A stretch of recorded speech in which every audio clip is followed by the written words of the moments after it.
بسم الله الرحمن الرحيم. الحمد لله رب العالمين والعاقبة للمتقين والصلاة والسلام على أشرف الأنبياء والمرسلين نبينا محمد وعلى آله وصحبه أجمعين وبعد. أحبتي في الله السلام عليكم ورحمة الله وبركاته. আমাদের আজকের আলোচনা শারহুস সুন্নাহ, ইমাম বারবাহারি রাহিমাহুল্লাহ শারহুস সুন্নাহ এবং শেখ সালেহ আল ফৌজান হাফিজাহুল্লাহ এর ব্যাখ্যা গ্রন্থ থেকে। আমরা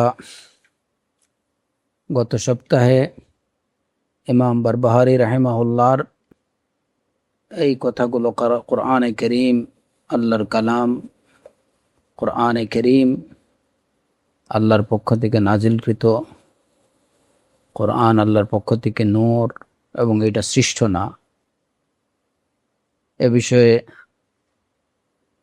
এই বিষয়টুকু আমরা পড়ছিলাম এবং এর ব্যাখ্যায় শেখ ফৌজান হাফিজাহুল্লাহ যেটুকু বলছিলেন এর কিছুটা অংশ আমরা শেষ করছিলাম। আজকে ইনশাআল্লাহ এই পয়েন্টে শেখ সালেহ আল ফৌজান হাফিজাহুল্লাহ যেটুকু বলছেন এর অবশিষ্ট অংশটুকু আমরা আজকে পড়ার আশা পোষণ করছি। আসআলুল্লাহ সুবহানাহু ওয়া তাআলা আত-তাওফীক ওয়াস-সাদাদ। শেখ সালেহ আল ফৌজান হাফিজাহুল্লাহ ইমাম বারবাহারি রাহিমাহুল্লাহর এই কথার প্রেক্ষিতে ওয়াল কুরআনু কালামুল্লাহি ওয়া তানজিলুহু ওয়া নূরুহু ওয়া লাইসা মাখলুকান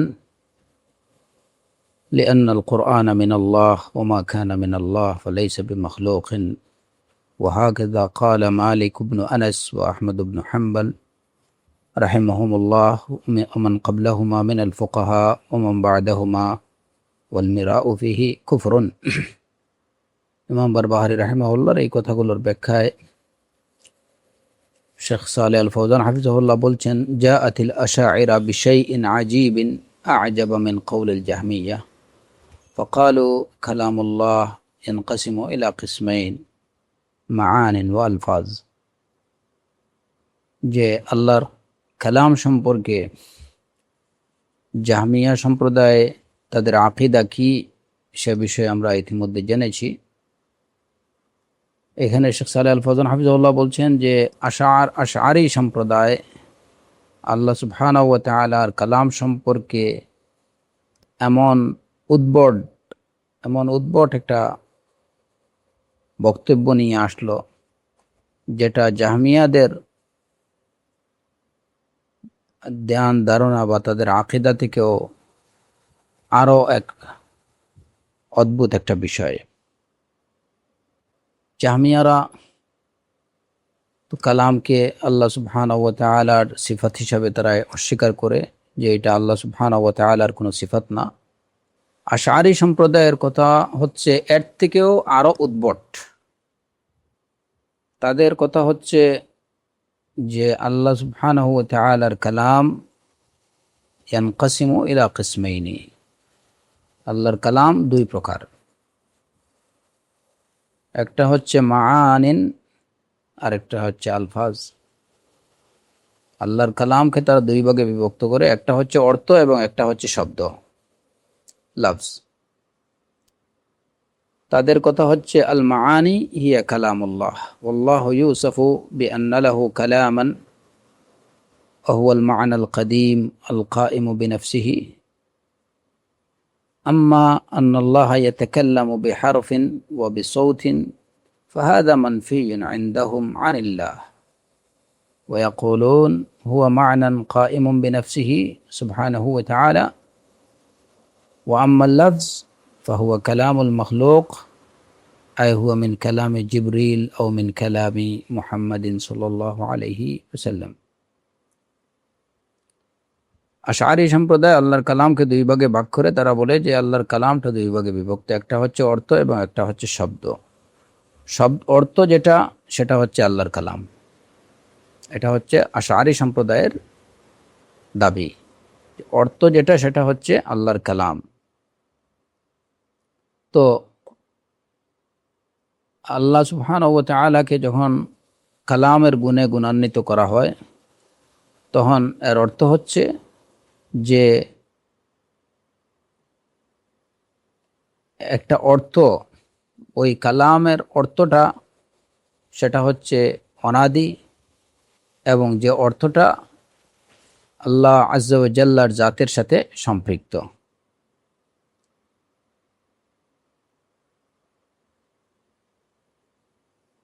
শব্দ, বাক্য, অক্ষর এগুলাকে তারা আল্লাহর পক্ষ থেকে কালাম হিসাবে এগুলাকে অস্বীকার করে, যে এগুলা, যে শব্দগুলো, অক্ষরগুলো, এগুলো আল্লাহর কালাম না। তাদের কথা হচ্ছে যে কালাম হচ্ছে আল্লাহর কালাম বলতে ওই অর্থটাকে বোঝায়, যে শব্দ, অক্ষর বা বাক্যটা যে অর্থ দেয় সেই অর্থটা হচ্ছে আল্লাহর কালাম, এবং এটা অনাদি, কাদিম, এবং এই অর্থটা আল্লাহ আজ্জা ওয়া জাল্লার জাতের সাথে সম্পৃক্ত। আর শব্দ যেটা বা অক্ষরগুলো যেগুলো, ফাহুয়া কালামুল মখলুক, এগুলো হচ্ছে মখলুকের কথা, অর্থাৎ এগুলা হয়তো জিবরিল আলাইহিস সালাতু ওয়াস সালামের কথা অথবা মুহাম্মাদুর রাসূলুল্লাহ সাল্লাল্লাহু আলাইহি ওয়াসাল্লামের কথা। এই হলো আশআরী সম্প্রদায়ের দাবি। তো এইটা তাদের দাবির মূল কথা হচ্ছে যে তারা সরাসরি আল্লাহ সুবহানাহু ওয়া তাআলার কালামকে আল্লাহর সিফাত হিসাবে অস্বীকার করে না, বা কোরআনকে তারা সরাসরি আল্লাহর কালাম হিসাবে অস্বীকার করে না, বরং তারা স্বীকার করে যে কোরআন এটা আল্লাহর কালাম। কিন্তু তাদের দাবি হলো যে আল্লাহর কালাম বলতে কোনো শব্দ বা অক্ষরগুলোকে আল্লাহর কালাম বলা যাবে না। যেমন কোরআনে কারীমে আমরা যে শব্দ, যে অক্ষরগুলো আমরা পড়ি, তিলাওয়াত করি, আশআরী সম্প্রদায়ের দৃষ্টিতে এগুলো আল্লাহর কালাম না, বরঞ্চ এই শব্দ এবং অক্ষর দিয়ে যে অর্থটা বোঝানো হয় ওই অর্থটা হচ্ছে আল্লাহর পক্ষ থেকে, এবং ওইটা হচ্ছে আল্লাহর কালাম, অর্থটা হচ্ছে আল্লাহর কালাম, এবং এই অর্থটা হচ্ছে কাদিম, গায়র মখলুক। কিন্তু তাদের দাবি হলো যে শব্দগুলো, যে অক্ষরগুলো আমরা তিলাওয়াত করি, এগুলো হচ্ছে মখলুক।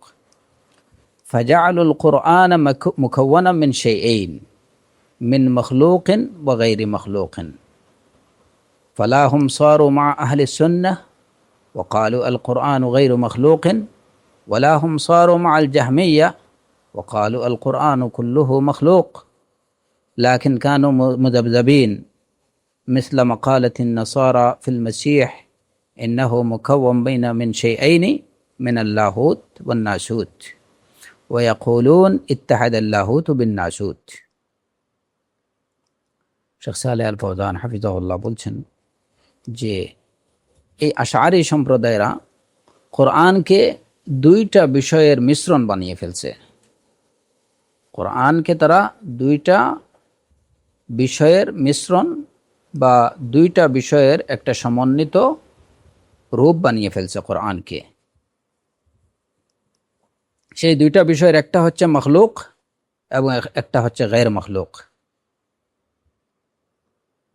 আশআরী সম্প্রদায়ের দাবির ভিত্তিতে, তাদের দাবির তারা যে কথাটুকু বলে, এতে বোঝা যায় যে কোরআন মখলুক এবং গায়র মখলুক দুইটা বিষয়ের সংমিশ্রণে তৈরি একটা বিষয়। তারা আহলুস সুন্নাহর পন্থা অনুসরণ করেনি। আহলুস সুন্নাহ ওয়াল জামাআতের পন্থা যদি আশআরী সম্প্রদায়েরা অনুসরণ করত, তাহলে তারা স্পষ্টভাবে বলে দিত যে আল কোরআন গায়রু মখলুকিন, যে কোরআন হচ্ছে গায়র মখলুক, এটা সৃষ্ট বস্তু না। ওয়ালা হুম সারু মা আল জাহমিয়্যা, আর তারা পুরোপুরি জাহমিয়া সম্প্রদায়েরও অনুসরণ করেনি। যদি পুরোপুরি জাহমিয়াদের অনুসরণ করত, তাহলে তারা বলতো আল কোরআন কুল্লুহু মখলুক, যে কোরআন পুরোটাই কি সৃষ্ট। লাকিন কানু মুযাবযাবিন, তারা হচ্ছে এই দুইটা বিষয়ের মধ্যখানে দুদুল্যমান।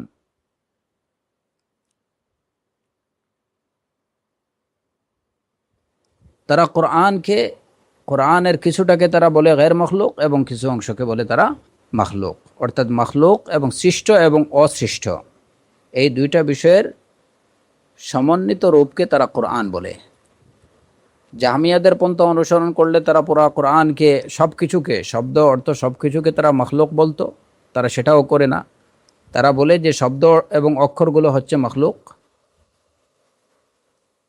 মানাগুলো আল্লাহ সুবহানাহু ওয়া তাআলার পক্ষ থেকে, এটা হচ্ছে অনাদি কাদিম গায়র মখলুক। এবং তারা আহলুস সুন্নাহ ওয়াল জামাআতের পন্থা অনুসরণ করে নেই। যদি আহলুস সুন্নাহ ওয়াল জামাআতের পন্থা অনুসরণ করত তাহলে তারা অবশ্যই বলতো যে কোরআনে কারীম, তার শব্দ এবং অর্থ সব কিছুই তার গায়র মখলুক। কিন্তু তারা সেটা বলেনি, তারা বলল যে শুধু মানাটুকু গায়র মখলুক। তো এর জন্য এরা হচ্ছে কি মুজাবজাবিন, এবং তারা এই যে কোরআনকে দুইটা বিষয়ের, মখলুক এবং গায়র মখলুক, দুইটা বিষয়ের একটা সংমিশ্রিত রূপ বলে দাবি করে। যেমন করে নাসারারা ঈসা আলাইহিস সালাতু ওয়াস সালাম সম্পর্কে তারা তাদের যে খ্রিস্টানদের যে দাবি, নাসারাদের যে দাবি ছিল, সেটাও ছিল আসলে দুইটা বিষয়ের একটা। তারা ঈসা আলাইহিস সালাতু ওয়াস সালামকে তারা দুইটা বিষয়ের সমন্বিত একটা রূপ বলে দাবি করেছিল ঈসা আলাইহিস সালাতু ওয়াস সালামকে, যে ঈসা আলাইহিস সালাতু ওয়াস সালাম তিনি হচ্ছেন লাহুত এবং নাসুতের একটা সমন্বিত রূপ। লাহুত এবং নাসুতের একটা সমন্বিত রূপ বলে দাবি করতো তারা ঈসা আলাইহিস সালাতু ওয়াস সালামকে, যে তিনি কিনা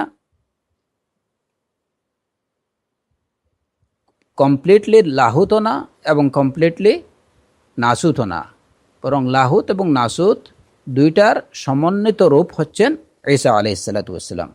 লাহুত হলো যেটা ডিভাইন নেচার, আর নাসুত হচ্ছে হিউম্যান নেচার। তো খ্রিস্টানদের দাবি হলো এটাই, যে ঈসা আলাইহিস সালাতু ওয়াস সালাম ডিভাইন নেচার এবং হিউম্যান নেচার, এই দুইটার সংমিশ্রিত একটা রূপ হচ্ছেন ঈসা আলাইহিস সালাতু ওয়াস সালাম। ইত্তাহাদ আল-লাহুত বিন নাসুত, লাহুত নাসুতের সাথে মিশে গেছে, আর ওইখান থেকে ঈসার সৃষ্টি। হ্যাঁ, এই হচ্ছে তাদের খ্রিস্টানদের দাবি। তো খ্রিস্টানদের, নাসারাদের এই দাবির ন্যায় আশআরি সম্প্রদায়ের দাবি হচ্ছে যে কোরআন মখলুক এবং গায়র মখলুক এই দুইটা একত্রিত হয়ে কোরআন রূপ লাভ করছে। মখলুক এবং গায়র মখলুক দুইটা বিষয় একত্রিত হয়ে কোরআনের রূপ লাভ করছে। কোরআনের কিছুটা মখলুক, কিছুটা গায়র মখলুক। তো এদের দাবির সাথে খ্রিস্টানদের ওই দাবির মানে একটা কি দেখা যায়, একটা মিল পাওয়া যায়। ফালহাসিল আন হাদিহি মাসআলা আযীমা জিদ্দান, এই বিষয়টি, এই যে কোরআন কালামুল্লাহ বা আল্লাহর কালাম, কোরআন মখলুক না গায়র মখলুক, এই বিষয়টি হচ্ছে একটা অনেক বড় একটা মাসআলা। ওয়ালা ইয়াহুলান্নাকুম কাউলুল মুখাযযিলিন আল্লাযীনা ইয়াদউনা আন্নাহুম মিন আহলিস সুন্নাহ ওয়া ইয়াকুলুন মা তাহতামিলু হাযিহিল মাসআলা হাযাল জিদাল। والإمام أحمد مبالغ في كونه امتنع أن يقول بخلق القرآن وأن المسألة لا تحتمل كل هذا موجود في كتابات بعض من ينتسب إلى العلم، وبعضهم يقول ما حصل بين أحمد وخصومه خلاف سياسي। শেখ সালেহ আল ফৌজান হাফিজাহুল্লাহ বলছেন যে এই কোরআন মখলুক না গায়র মখলুক, আল্লাহর কালাম মখলুক না গায়র মখলুক, এই যে মাসআলাটা অনেক অনেক বড়, অনেক গুরুত্বপূর্ণ একটা বিষয়। এবং তিনি বলছেন যে তোমরা যেন প্রতারিত না হও,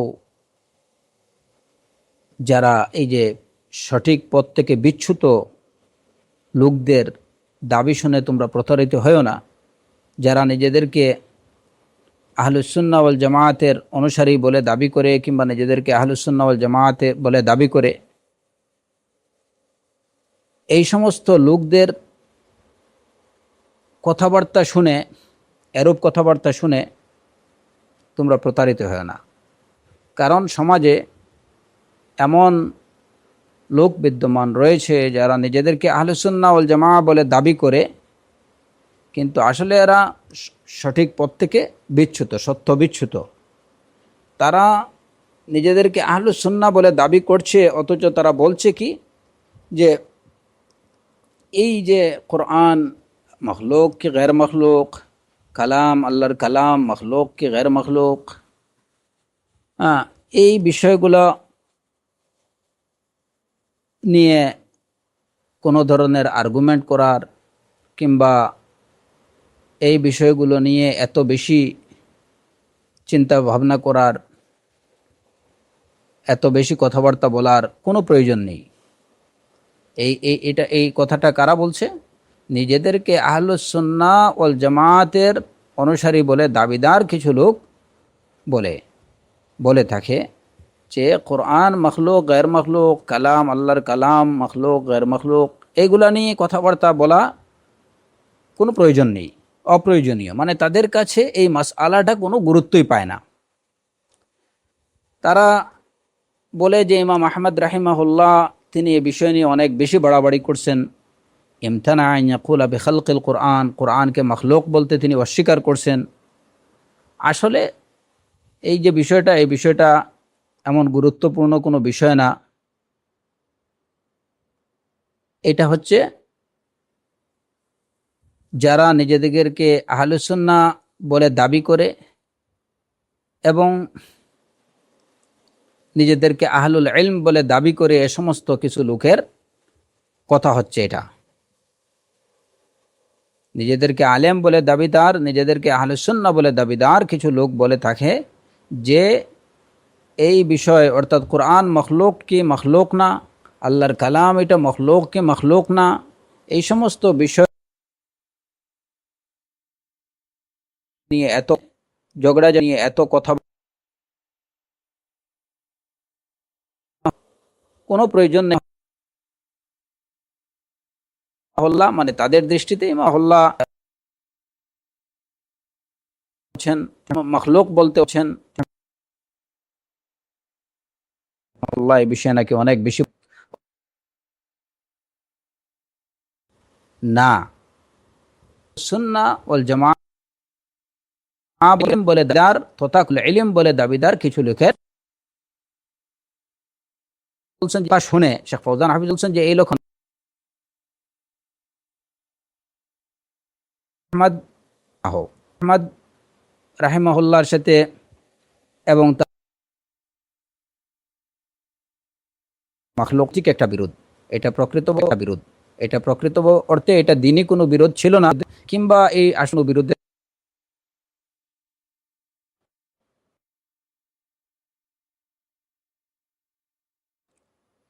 ইমাম আহমদ রাহিম ইমাম আহমদ ইবনে হাম্বল রাহিম ইমাম আহমদ ইবনে হাম্বল রাহিম ইমাম আহমদ ইবনে হাম্বল রাহিম আহমদ ইবনে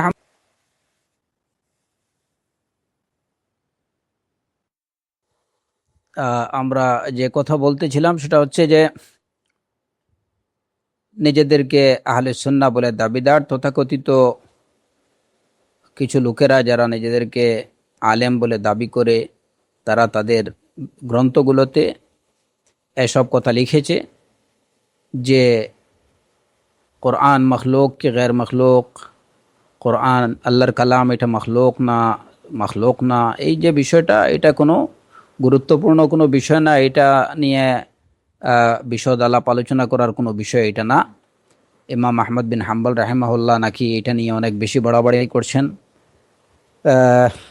অথচ এটার কোনো প্রয়োজন ছিল না।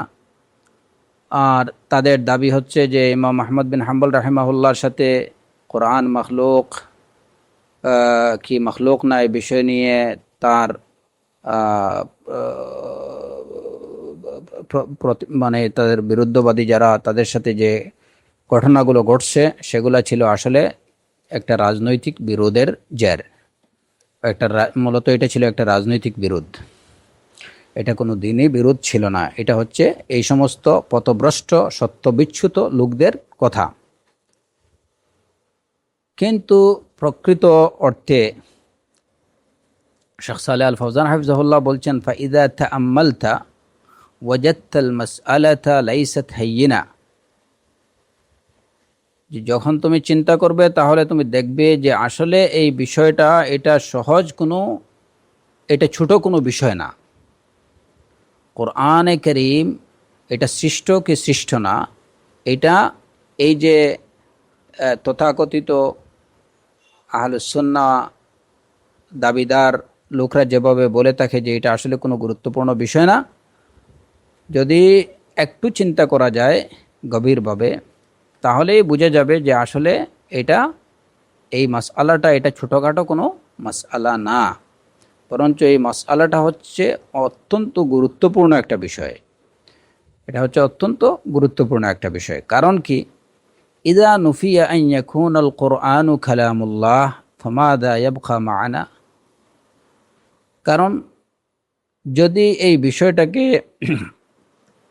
কোরআনকে যদি আল্লাহর কালাম বলে অস্বীকার করা হয়, ফামাযা ইয়াবকা মা'ানা, তাহলে আমাদের কাছে আর কি বাকি থাকে? কোরআনে কারীমকে যদি আল্লাহর কালাম বলে অস্বীকার করা হয়ে যায়, তাহলে আর আমাদের কাছে বাকি থাকবেটা কি? ইযা উত্তিলার রব্বু মিন সিফাতিল কালাম ফাহাদা নাকসুন ফির রব্বি সুবহানাহু লিআন্না আল্লাযী লা ইয়াতাকাল্লাম লাইসা বিইলাহ ওয়াল্লাহু সুবহানাহু আবা আলাল ইয়াহুদ লাম্মা আবাদুল ইজল ফাকাল আলম ইয়ারাউ আন্নাহু লা ইউকাল্লিমুহুম।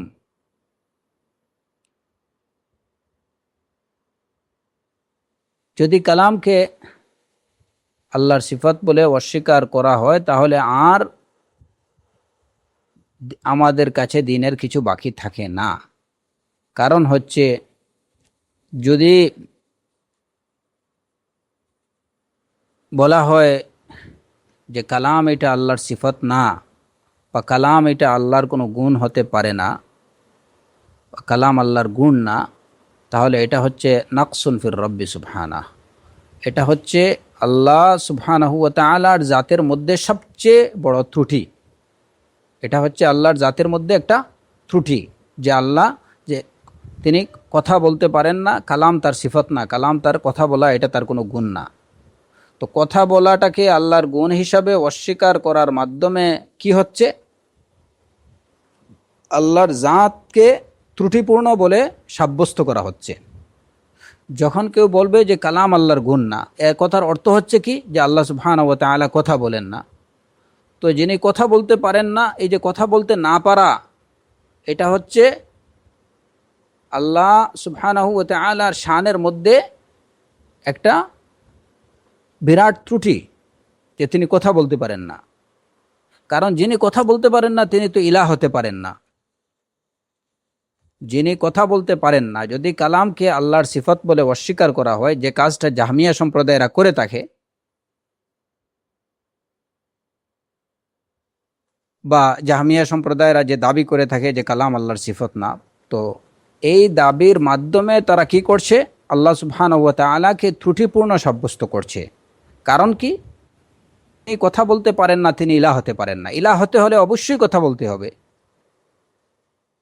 আল্লাহ সুবহানাহু ওয়া তাআলা ইহুদিদের দোষারোপ করলেন যখন তারা ইজলের ইবাদত করল,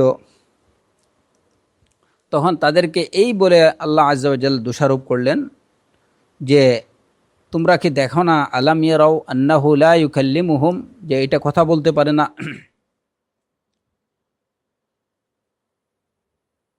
ইজল কথা বলতে পারে না, তাহলে যেটা কথা বলতে পারে না, কিভাবে তোমরা ওই ইজলকে তোমরা ইলাহ বানিয়ে নিলে? যখন সামিরি ইজল বানালো এবং বনি ইসরাইল যখন ওই ইজলের ইবাদত করলো, তখন আল্লাহ আযজা ওয়া জাল তাদেরকে দোষারোপ করলেন যে তোমরা কি দেখো না যে এটা কথা বলতে পারে না, অথচ কথা বলতে পারে না এমন একটা বস্তুকে তোমরা তোমাদের ইলাহ বানিয়ে নিলে। আলাম ইয়ারাউ আন্নাহু লা ইউকাল্লিমুহুম।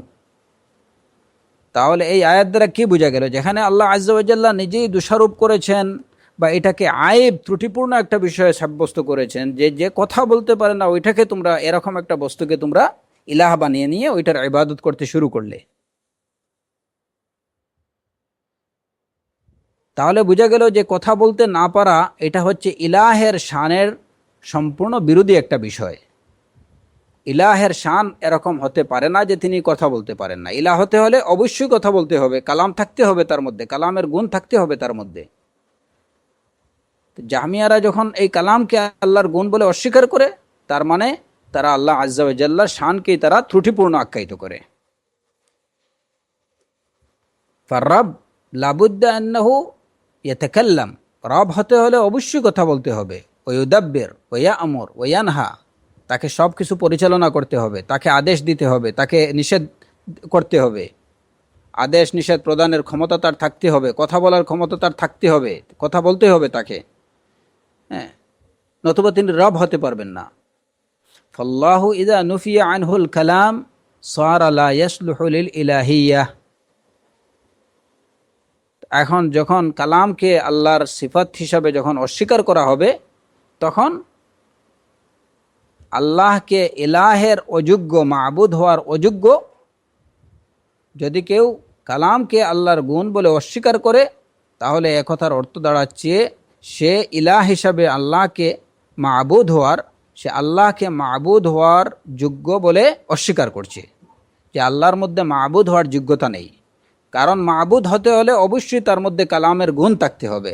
এখন যেখানে যারা বলে যে আল্লাহ সুবহানাহু ওয়া তাআলার কালাম এটা আল্লাহর কোনো গুণ না, আল্লাহ কথা বলেন না, তারা কি করছে এই কথার দ্বারা? আল্লাহর উলুহিয়তকে অস্বীকার করছে। তো এত বড় মাসআলা, অথচ এই আশআরী সম্প্রদায়ের লোকেরা বা নিজেদেরকে আহলুস সুন্নাহ বলে দাবিদার, তথাকথিত দাবিদার এই সমস্ত লোকেরা, তারা বলতেছে যে এই কালামের এই যে মাসআলা, যেটা নিয়ে ইমাম আহমদ রাহিমাহুল্লাহ এত কষ্ট করছেন, জেল খাটছেন, অনেক অত্যাচার নির্যাতন সহ্য করছেন, হ্যাঁ, এটা আসলে কোনো বিষয় না, এটা কোনো গুরুত্বপূর্ণ বিষয় না। আল্লাহু আকবার। অথচ এটা হচ্ছে এমন একটা বিষয় যে যদি এই কালাম সিফাতটাকে কেবল অস্বীকার করা হয় যে এটা আল্লাহর কোনো গুণ না, তাহলে এর দ্বারা কি হচ্ছে?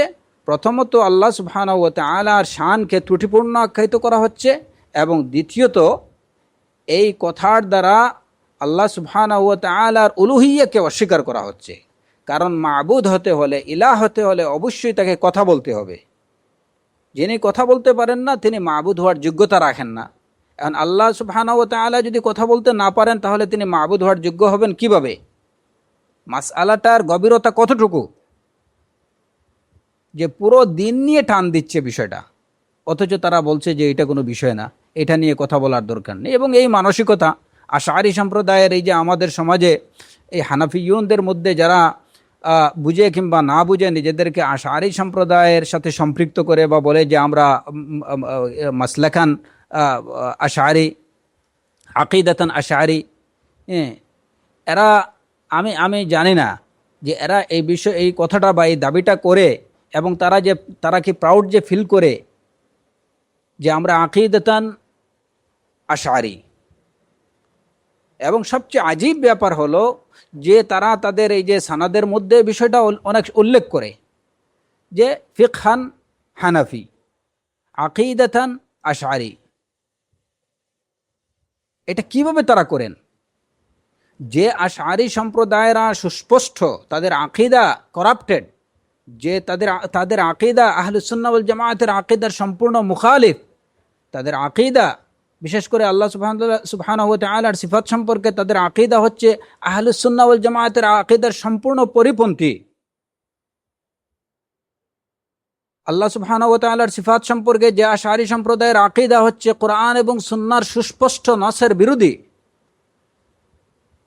ওই আকিদার সাথে তারা কিভাবে নিজেকে সম্পৃক্ত করে দাবি করেন যে আমরা আকিদাতান আশআরী। অথচ এই আশআরী সম্প্রদায়েরা তারা কি বলছে? যে কোরআন হচ্ছে এটা দুইটা বিষয়ের সংমিশ্রণ। মানাটা হচ্ছে কাদিম, গায়র মখলুক, আর তার এই হরুফ, তার যে শব্দ অক্ষর, এগুলা হচ্ছে মখলুক। মানাটা হচ্ছে গায়র মখলুক, আর শব্দ এবং অক্ষরগুলো হচ্ছে মখলুক। কি আজীব একটা দাবি! অথচ এই আশআরী সম্প্রদায় তারাই কিন্তু বলে, এবং তারা ওই হাদিস পড়ে শুনে মানুষদেরকে যে কোরআনে কারীমের প্রত্যেকটা এক একটা হারফ, এক একটা হারফের জন্য 10টা নেকি রয়েছে, লিকুল্লি হারফিন 10 হাসানাত।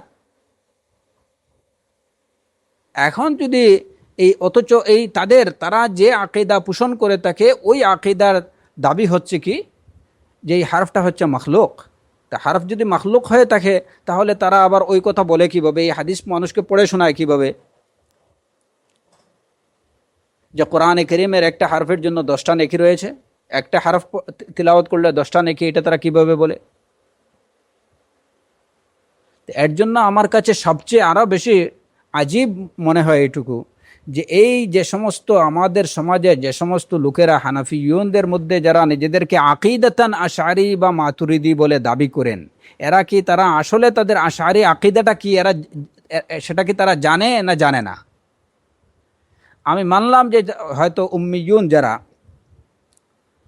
সাধারণ লোক যারা, তারা হয়তো বিষয়গুলো তাদের এতটুকু না জানার কথা, কিন্তু মিম্মান ইয়ানতাসিব ইলাল ইলম, মান ইয়ানতাসিব ইলাল ইলম, তাদের মধ্যে যারা নিজেকে আলেম বলে দাবি করে,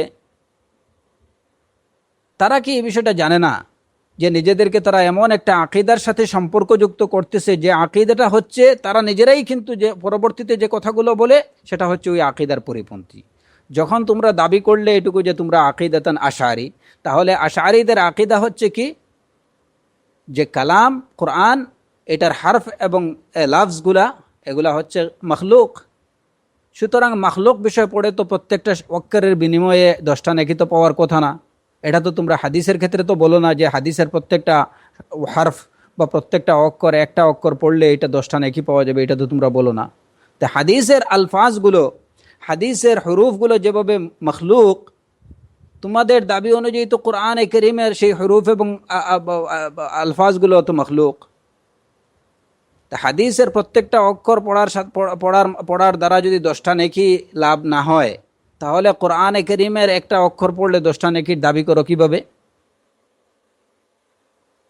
আর ওই হাদিস মানুষকে শুনিয়ে আবার কোরআনে কারীমের খতমে কোরআন, রাতব্যাপী খতমে কোরআন, দিনব্যাপী খতমে কোরআন করো কিভাবে?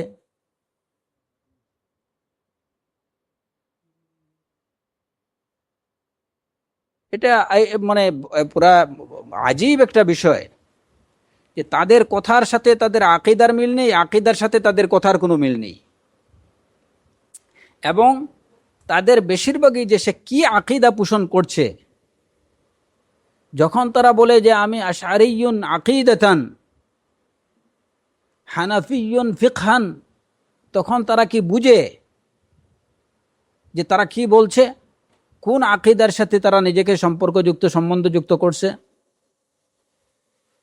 অতএব এই যে কোরআন মখলুক না, কোরআন গৈর মখলুক, তার অর্থ যেভাবে গৈর মখলুক, তার হরুফ এবং আলফাজগুলো গৈর মখলুক, এবং এই মাসআলাটা অবশ্যই অবশ্যই অত্যন্ত গুরুত্বপূর্ণ একটা মহান বিষয়, যে বিষয় সম্পর্কে অবশ্যই প্রত্যেক মুসলিম এবং প্রত্যেক মুসলিমার জ্ঞান রাখা আবশ্যক। কারণ যদি সে এখানে তার সে এই বিষয়ে যদি কোনো ভুল আকিদা পোষণ করে বা ভুল ধারণা পোষণ করে, তাহলে সেই ভুল ধারণা পোষণের অর্থ হচ্ছে সরাসরি আল্লাহ আজ্জা ওয়া জাল্লা সম্পর্কে ভুল ধারণা পোষণ করা বা ভুল আকিদা পোষণ করা। অতএব কারণ কালামকে যদি অস্বীকার করা হয়, কোরআনকে যদি মখলুক বলা হয়, কোরআনকে যখন মখলুক বলা হবে তখনই এর অর্থ হচ্ছে যে এটা কিনা আল্লাহ সুবহানাহু ওয়া তাআলার কালাম না। তাহলে কালাম কি আল্লাহর সিফত না? যদি কালামকে আল্লাহর সিফত বলে অস্বীকার করা হয়, তাহলে তো আল্লাহর উলুহিয়াকে অস্বীকার করা হলো, কারণ যিনি কথা বলতে পারেন না তিনি ইলাহ হওয়ার, মাবুদ হওয়ার যোগ্য হতে পারেন না। কেননা আল্লাহ সুবহানাহু ওয়া তাআলা নিজেই তো ইহুদিদেরকে বললেন যে তোমরা যেটার পূজা করছো এটা তো আলাম ইয়ারাও আন্নাহু লা ইউকাল্লিমুহুম, তারা কি দেখে না যে ওইটা কথা বলতে পারে না? তোমরা যে ঈদের ইবাদত করছো এটা তো কথা বলতে পারে না, তোমরা তাহলে কিভাবে ওইটার ইবাদত করো? এতে বুঝে যায় কি যে অবশ্যই কারো ইবাদত করতে হলে যিনি উপাস্য হবেন অবশ্যই তার মধ্যে কালাম বা কথা বলার গুণ থাকতে হবে, গুণে তাকে অবশ্যই গুণান্বিত হতে হবে। তো এই মাসআলাটা হচ্ছে অত্যন্ত গুরুত্বপূর্ণ, যেটাকে কোনোভাবেই অবজ্ঞা করার, যে মাসআলা সম্পর্কে অবহেলা করার বা এটাকে তুচ্ছ জ্ঞান করার যে এটা একটা ছোটোখাটো মাসআলা, এটা এমন কিছু না, বা এটা বর্তমান সময়ে এসব বিষয় নিয়ে কথা বলার কোনো প্রয়োজন নেই। এই ধ্যান ধারণাটা হচ্ছে, এটা কাদের ধ্যান ধারণা? এটা আশআরীদের ধ্যান ধারণা, এটা হচ্ছে আহলুল বাতিলের ধ্যান ধারণা, এটা হচ্ছে যারা সত্য বিচ্যুত ওই সমস্ত লোকের ধ্যান ধারণা। আহলুস সুন্নাহ, প্রকৃত আহলুস সুন্নাহ ওয়াল জামায়াতের দৃষ্টিতে এই মাসআলাটা অত্যন্ত মাসআলা আযীমা আযীমা জিদ্দা। ওয়ালিহাযা ফাইন্নাল ইমাম আহমদ রাহিমাহুল্লাহ ওয়াকাফ মাওকিফাল জিবালির রাসিয়াত ওয়ালাম ইয়াতানাজাল ওয়ালাম ইয়াতাআওয়াল وصبر على المحنة، صبر على السجن وعلى الضرب وعلى الإهانة من ثلاثة خلفاء المامون والمعتصم، من ثلاثة خلفاء المامون والمعتصم والواثق، كلهم تتابعوا على تعذيبه يريدون منه أن يتنازل فأبى رحمه الله وثبت। এই কারণে ইমাম আহমদ রাহিমাহুল্লাহ এই বিষয়ে তার অবস্থান ছিল অত্যন্ত সুদৃঢ় পাহাড়ের মতো পাহাড় অবস্থান তিনি নিয়েছিলেন, যে তাকে এই মাসআলাতে আহলুস সুন্নাহ ওয়াল জামায়াতের যে আকীদা, সেই আকীদা থেকে তাকে চুল পরিমাণও সরাতে পারেনি। এত শক্ত অবস্থান নিয়েছিলেন যে কোরআন, তার শব্দ, তার অর্থ, তার প্রত্যেকটা অক্ষর সহ গায়ের মখলুক। এই বিষয়ে তিনি লাম ইয়াতানাজাল, তার অবস্থান, তিনি যে অবস্থান গ্রহণ করছিলেন সেই অবস্থান থেকে তিনি একটুকু নেমে আসেননি। অবস্থানে ছিলেন, স্বস্থানে তিনি ছিলেন, অনড়, অবিচল। বিষয়টার কোনো তাবিলও তিনি করেননি, যে একটা অপব্যাখ্যার মাধ্যমে শাসক গোষ্ঠীর সাথে কোনোভাবে তাদের আযাব থেকে বা তাদের শাস্তি বা তাদের নির্যাতন থেকে রেহাই পাওয়ার জন্য কোনো তাবিলেরও আশ্রয় গ্রহণ করেননি। ওয়াসাবারা আলাল মেহনা, অনেক দুঃখ, কষ্ট, নির্যাতনের উপরে তিনি ধৈর্য ধারণ করেছেন, এর জন্য জেল খেটেছেন, মার খেয়েছেন, এবং ধারাবাহিকভাবে 3 জন খলিফা দ্বারা তিনি নির্যাতিত হয়েছেন এবং অপমানিত হয়েছেন। তার এই অপমানিত হওয়া, নির্যাতিত হওয়া, এই সবই ছিল এই মাসআলাকে কেন্দ্র করে, এই মাসআলার ভিত্তিতে যে কোরআন কালামুল্লাহ গায়রু মখলুকিন। এই আকীদা পোষণের কারণে এবং এই মাসআলায় তিনি যে অবস্থান গ্রহণ করেছিলেন, যেটা ছিল আহলুস সুন্নাহ ওয়াল জামায়াতের কথা, আহলুস সুন্নাহ ওয়াল জামায়াতের যে আকীদা, যে কোরআন তার মানা, তার হারফ, তার লফজ সব কিছু গায়র মখলুক। ইমাম আহমদ ইবনে হাম্বল রাহিমাহুল্লাহ তিনি এই বিষয়ে, এই অবস্থানের উপরে তিনি ছিলেন অনড় এবং অবিচল। শাসক গোষ্ঠীর নির্যাতন, শাসক গোষ্ঠীর পক্ষ থেকে অপমান, জেল, জুলুম কোনো কিছুই তাকে বিন্দুমাত্র টলাতে পারেনি। কারণ ইমাম আহমদ ইবনে হাম্বল রাহিমাহুল্লাহ জানতেন যে এই মাসআলার গভীরতাটা কতটুকু, এই মাসআলার গভীরতা কতটুকু। যদি এর থেকে বিন্দুমাত্র চুল পরিমাণ সরা যায়, তাহলে দেখা যাবে যে বিষয়টা আল্লাহ সুবহানাহু ওয়া তাআলার জাত পর্যন্ত গিয়ে এফেক্ট করতেছে। এটার বিন্দুমাত্র কেউ যদি বলে যে এটার অর্থ, যে অর্থটা আল্লাহর পক্ষ থেকে, যেভাবে আশআরীরা বলে থাকে যে অর্থটা আল্লাহর পক্ষ থেকে এবং এটা গায়র মখলুক, কিন্তু শব্দ এবং অক্ষরগুলো মখলুক, যদি এরকম কথা বলা যেত, বা ইমাম আহমদ বিন হাম্বল রাহিমাহুল্লাহ তিনি শাসক গোষ্ঠীর নির্যাতন, অত্যাচারে যদি তিনি অতিষ্ঠ হয়ে একটু তাওয়িল করে যদি এই বিষয়টা বলতেন, তাহলে এর দ্বারা কি হতো? ইমাম আহমদ ইবনে হাম্বল রাহিমাহুল্লাহ ভালো করে জানতেন যে এর দ্বারা আল্লাহ সুবহানাহু ওয়া তাআলার জাতকে ত্রুটিপূর্ণ আখ্যায়িত করা হবে। তিনি কোনোভাবেই চাননি যে তার জাত, তার রবের জাতের মধ্যে বা রবের সিফাতের উপরে বিন্দুমাত্র আঁচড় পড়ুক।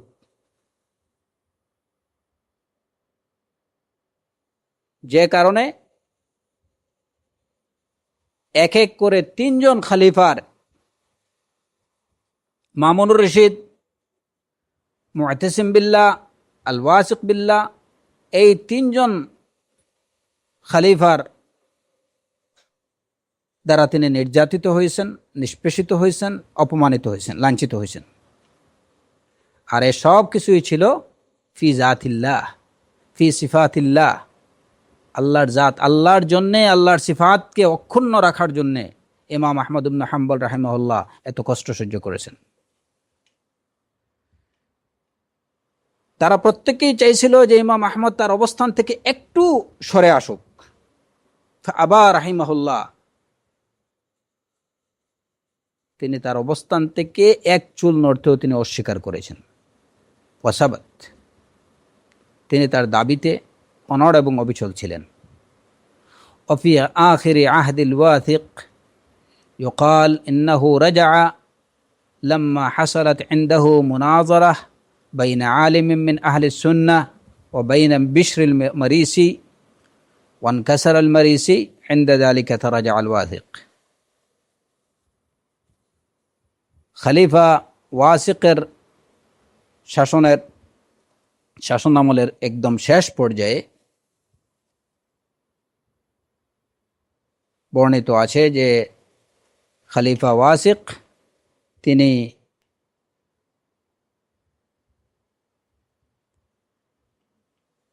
এ বিষয়ে সত্যের দিকে তিনি ফিরে এসেছেন। তার পূর্ববর্তী যে বাতিল আকীদা তার যেটা ছিল তিনি সেটা থেকে রুজু করেছেন। যখন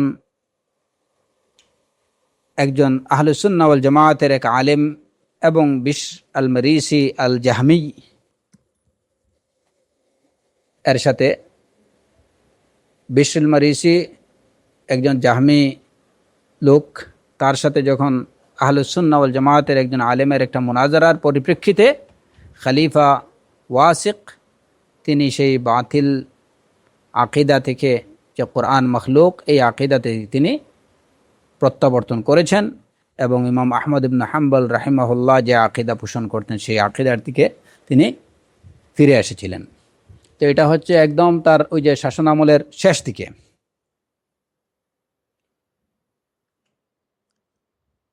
যখন ওই আলিমের সাথে, এবং সেই আলিম ছিলেন আব্দুল আজিজ ইবনে ইয়াহইয়া ইবনে মুসলিম আল মক্কি।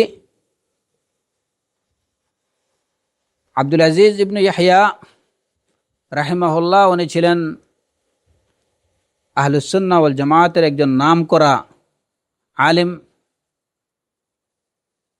যিনি এই যে আপনার ইমাম শাফি রাহিমাহুল্লাহর কাছে লেখাপড়া করেছেন। সুফিয়ান ইবনে উয়াইনা,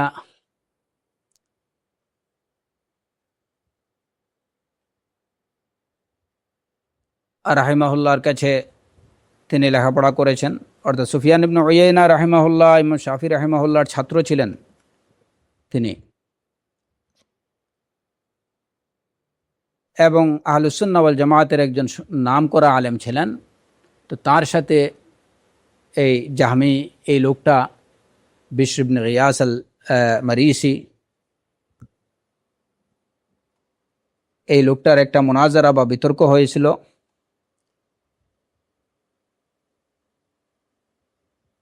ওয়াসিকের সময়ে, খলিফা ওয়াসিকের সময়ে একটা বিতর্ক হয়েছিল, এবং ওই বিতর্কের প্রেক্ষিতেই খলিফা ওয়াসিক বিল্লাহ তিনি ওই কোরআন মখলুক, এই বাতিল আকীদা থেকে তিনি সত্যের দিকে ফিরে এসেছিলেন।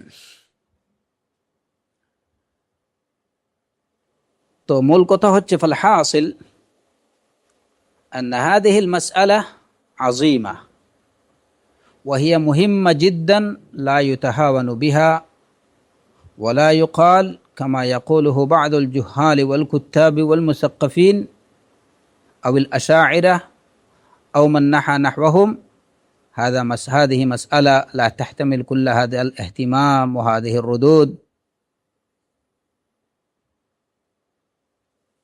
শেখ সালেহ আল ফৌজান হাফিজাহুল্লাহ বলছেন যে মোট কথা হলো যে এই যে বিষয়টা, এই মাসআলাটা হচ্ছে অত্যন্ত গুরুত্বপূর্ণ একটা মাসআলা, অনেক বড় একটা বিষয়।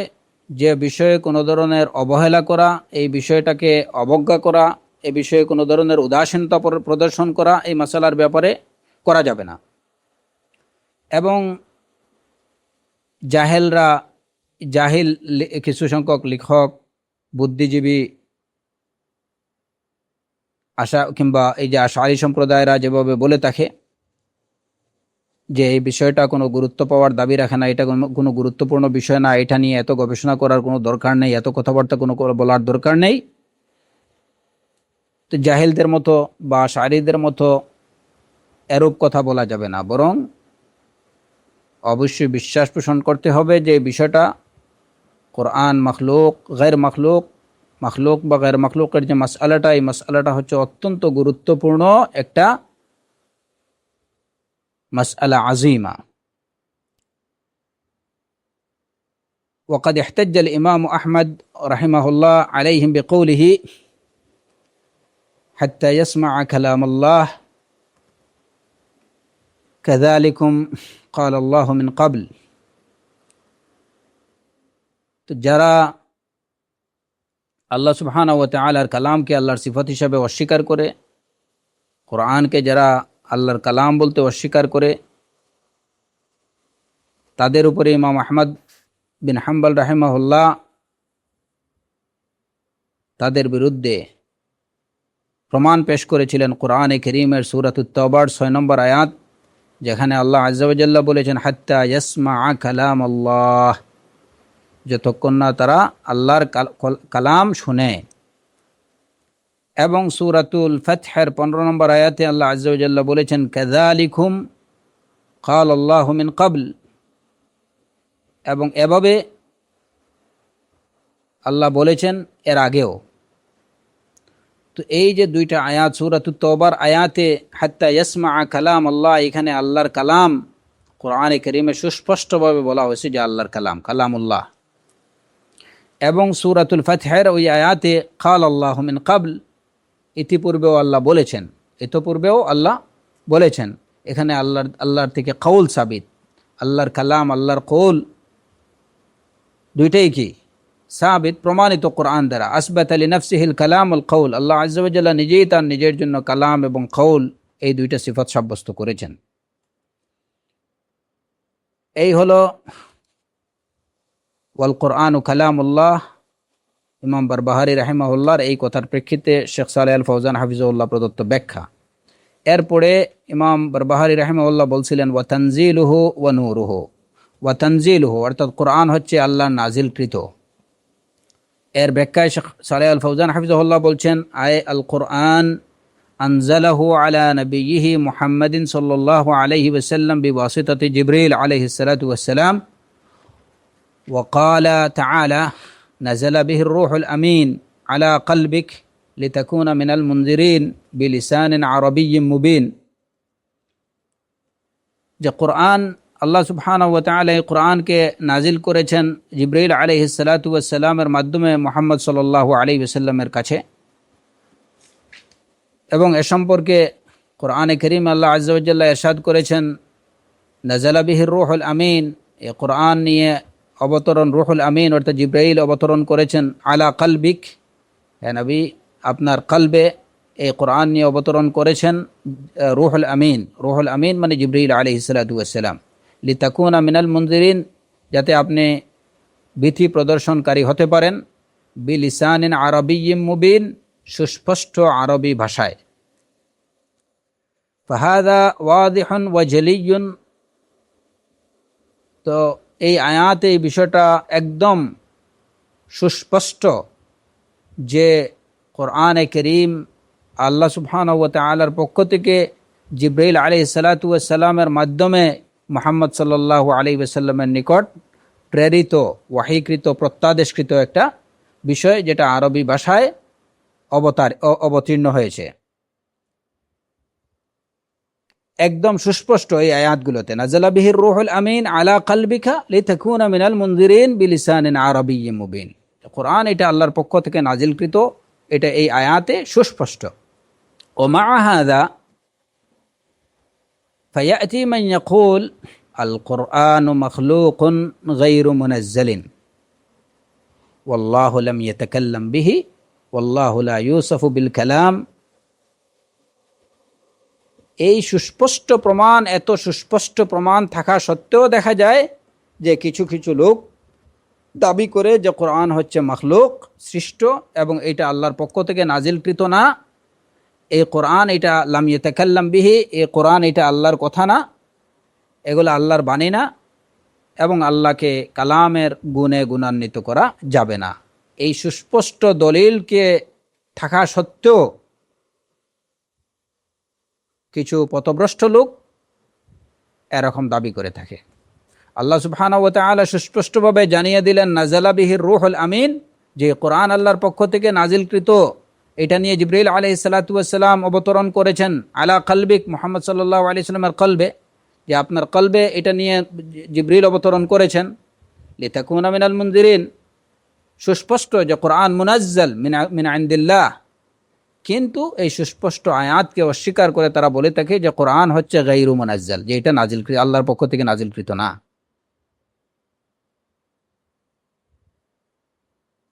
তো যারা বলে যে কোরআন গায়র মুনাজ্জাল, এটা নাজিলকৃত না, এটা আল্লাহর কালাম না, এটা গায়র মখলুক না, গায়র মখলুক না, এটা মখলুক, তারা কোরআন কারীমের এই সব সুস্পষ্ট আয়াতকে অস্বীকারী।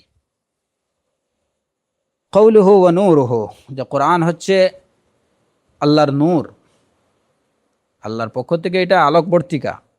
আল কোরআন ইউসাফু বিআন্নাহু নূর, কোরআনের একটা গুণ হচ্ছে যে কোরআন এটা কি নূর।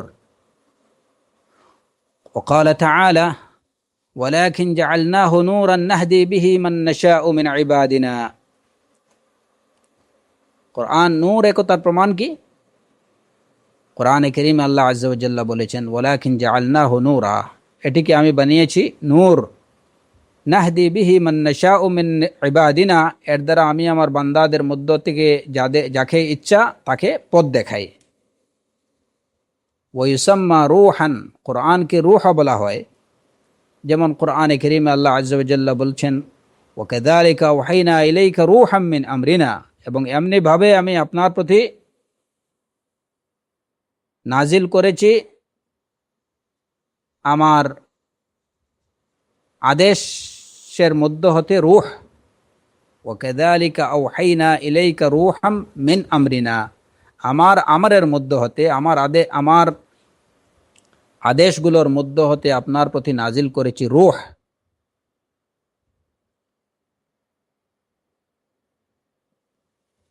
তো এখানে কোরআনকে রূহ বলা হয়েছে। নাজিল করেছেন, কি নাজিল করেছেন? ওয়াহাইনা ইলাইক, মুহাম্মদ সাল্লাল্লাহু আলাইহি ওয়াসাল্লামের প্রতি আল্লাহ কি ওয়াহি করেছেন? কোরআন। সেই কোরআনকে এখানে বলা হয়েছে রূহাম মিন আমরিনা, আমার নির্দেশক্রমে কিংবা আমার আদেশক্রমে, বা আমার আদেশ দিয়ে আমি রূহ নাজিল করেছি আপনার প্রতি। এখানে কোরআনকে রূহ বলা হয়েছে। যদিও কিছু সংখ্যক মুফাসসিরিনে কিরাম এই আয়াতে আওহাইনা ইলাইকা রূহাম মিন আমরিনা, তারা বলছেন যে এখানে আপনার প্রতি রূহ নাজিল করেছি, এখানে রূহ বলতে মালাইকাকে বোঝানো হয়েছে, ফেরেশতাকে বোঝানো হয়েছে, জিবরিল আলাইহিস সালাতু ওয়াস সালামকে বোঝানো হয়েছে। কিন্তু আরও বেশ কিছু সংখ্যক মুফাসসিরিনে কিরামের অভিমত হচ্ছে যে এখানে রূহ বলতে কোরআনকে বোঝানো হয়েছে। তো কোরআনকে যদি আমরা এই তাফসির মেনে নেই যে এখানে কোরআনকে রূহ বলা হয়েছে, তাহলে কোরআন কিভাবে রূহ হতে পারে? লিআন্নাল কুলুব তাহইয়া বিহি, কোরআন হচ্ছে লিআন্নাল কুলুব তাহইয়া বিহি, অন্তর জীবন পায় রূহের মাধ্যমে। কামা আন্নাল আবদান তাহইয়া বির রূহ, দেহ যেমন জীবন পায় রূহের মাধ্যমে, অন্তরও কিন্তু জীবন পায় রূহের মাধ্যমে। তো কোরআন হচ্ছে কলবের রূহ। যেমন শরীরের প্রাণ হচ্ছে রূহ,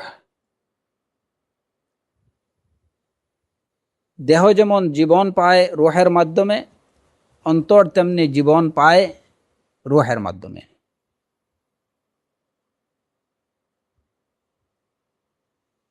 والروح المعروفة روح الأبدان। রূহ বলতে শরীরের রূহ, আমরা যেটা বুঝি সাধারণভাবে রূহ বলতে শরীরের দেহের মধ্যে যে রূহ থাকে, যে প্রাণ থাকে, ওইটাকে বোঝানো হয়। তো এই প্রাণের মাধ্যমে কিন্তু মানুষ প্রাণ বা জীবন পেয়ে থাকে, তার দেহে প্রাণ সঞ্চারিত হয়ে থাকে রূহের মাধ্যমে। ঠিক তেমনিভাবে কাল্ব জীবন্ত হয়ে ওঠে রূহের মাধ্যমে। তো কোরআন হচ্ছে কাল্বের প্রাণ। وكذلك أوحينا إليك روحا من أمرنا। এবং এর আগের আয়াতে কোরআনকে বলা হইল নূর, وكذلك جعلناه ولكن جعلناه نورا يهدي به من نشاء من عبادنا। فالقرآن نور وهو روح وهو هدى وهو تذكرة وموعظة وله أسماء كثيرة مما يدل على عظمته। তো কোরআন হচ্ছে রূহ, কোরআন হচ্ছে নূর, কোরআন হচ্ছে হিদায়াত, কোরআন হচ্ছে রিমাইন্ডার, কোরআন হচ্ছে উপদেশ। এবং এছাড়াও কোরআনের আরও অনেক নাম রয়েছে যেগুলো প্রমাণ করে যে এই কোরআন হচ্ছে এক মহান গ্রন্থ, এক মহাগ্রন্থ। قوله لأن القرآن من الله وما كان من الله فليس بمخلوق। ইমাম বারবাহারি রাহিমাহুল্লাহর এই কথা যে কোরআন, যেহেতু কোরআন হচ্ছে আল্লাহর পক্ষ থেকে, আর ওমা কানা মিনাল্লাহ ফালাইসা বিমাখলুকিন, আর যেটা আল্লাহর পক্ষ থেকে হয়ে থাকে এটা কি হতে পারে না? মখলুক হতে পারে না। এই কথার ব্যাখ্যায় শেখ সালেহ আল ফৌজান হাফিজাহুল্লাহ বলছেন, আল্লাহু জাল্লা ওয়া আলা বিআসমাইহি ওয়া সিফাতিহি লাইসা বিমাখলুকিন ফাহুয়া খালিকুন ওয়া গায়রুহু মখলুক। যে আল্লাহ আজ্জা ওয়া জাল তাঁর সমুদয় নাম এবং গুণাবলী সমেত তিনি কি? অসৃষ্ট। লাইসা বিমাখলুকিন, তিনি অসৃষ্ট, মানে সৃষ্ট না। আল্লাহ সুবহানাহু ওয়া তাআলা তার যাবতীয় নাম এবং গুণাবলী সহ তিনি অসৃষ্ট। তিনি হচ্ছেন সৃষ্টিকর্তা, সৃষ্টিকারী। ওয়া গায়রুহু মখলুক, আর তিনি ব্যতীত যা কিছু আছে সবই হচ্ছে কি? সৃষ্ট। তিনি হচ্ছেন সৃষ্টিকর্তা বা সৃষ্টিকারী, খালিক, আর আল্লাহ ব্যতীত যা কিছু আছে সবই হচ্ছে মখলুক। আল্লাহ সুবহানাহু ওয়া তাআলা যেভাবে গায়র মখলুক, তিনি তেমনিভাবে তাঁর যাবতীয় নাম এবং গুণাবলীগুলো গায়র মখলুক। ফালা ইউকাল ইন্নাল আসমা ওয়াস সিফাত মখলুকা, ফালা ইউকাল ইন্নাল আসমা ওয়াস সিফাত মখলুকা। এই কথা বলা যাবে না যে আল্লাহর নাম এবং গুণাবলীগুলো সৃষ্ট। লিআন্নাহা মিনাল্লাহ, কারণ আল্লাহর নাম গুণাবলী তো এগুলো আল্লাহরই। ওমা কানা মিনাল্লাহ ফাহুয়া গায়রু মখলুক, আর যে বিষয়গুলো আল্লাহর হবে, যে সিফতগুলো আল্লাহর সিফত হবে, এগুলা গায়র মখলুকই হবে। যেভাবে আল্লাহ গায়র মখলুক, তেমনি তার সব নাম এবং সিফাতগুলো হতে হবে গায়র মখলুক। বিমা'না আন্নাল্লাহা ইউসাফু বিহা, যে এই গুণাবলীগুলোতে আল্লাহ সুবহানাহু ওয়া তাআলাকে গুণান্বিত করা হবে। যেসব গুণে আল্লাহ সুবহানাহু ওয়া তাআলাকে গুণান্বিত করা হবে, সেই গুণগুলো হবে গায়র মখলুক। কারণ সৃষ্ট কোনো গুণে অসৃষ্ট কোনো জাতকে গুণান্বিত করা যেতে পারে না। যেহেতু আল্লাহ সুবহানাহু ওয়া তাআলা অসৃষ্ট, গায়র মখলুক, সুতরাং তার সাথে সম্পৃক্ত সব নাম এবং গুণাবলীগুলোকে হতে হবে গায়র মখলুক। কারণ গায়র মখলুক জাতের সাথে, অসৃষ্ট জাতের সাথে সৃষ্ট কোনো গুণাবলী সম্পৃক্ত হতে পারে না, অ্যাড হতে পারে না।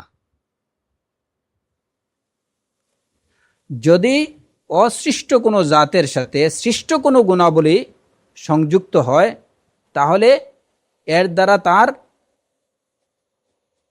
তার মধ্যে আয়েব দেখা দেয়, এটা তার জন্য ত্রুটি।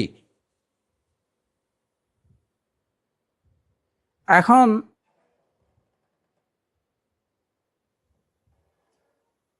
যেসব গুণাবলীকে আল্লাহর গুণ বলে স্বীকার করা হবে, সেসব গুণগুলোকে, এমনকি যে নামগুলোকে আল্লাহর নাম বলা হবে, সেগুলোকেও গায়র মখলুক বলতে হবে।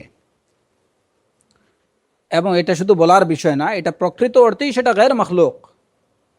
কারণ যদি এই নাম বা এই সিফতগুলোকে আল্লাহর নাম এবং সিফত বলে দাবি করা হয়, তাহলে আল্লাহ সুবহানাহু ওয়া তাআলার জাত যেহেতু গায়রু মখলুক, অসৃষ্ট, সুতরাং তার সাথে এমন কোনো নাম বা গুণাবলীকে সংযুক্ত করা যাবে না যেটা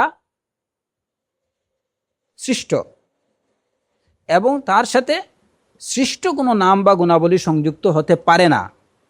তার নাম এবং গুণাবলীগুলো হবে অসৃষ্ট। কারণ অসৃষ্ট যে জাত বা যে সত্তা, অসৃষ্ট যে জাত গায়র মখলুক, সেই জাতের মধ্যে সৃষ্টির কোনো ত্রুটি সংযুক্ত হতে পারে না। এখন যদি বলা হয় যে কালাম এটা আল্লাহ সুবহানাহু ওয়া তাআলার সিফত, এটা আল্লাহর গুণ, আবার যদি বলা হয় যে কালামটা হচ্ছে মখলুক, তাহলে একটা গায়র মখলুক জাতকে সৃষ্ট সিফতের দ্বারা ত্রুটিপূর্ণ বলে আখ্যায়িত করা হচ্ছে।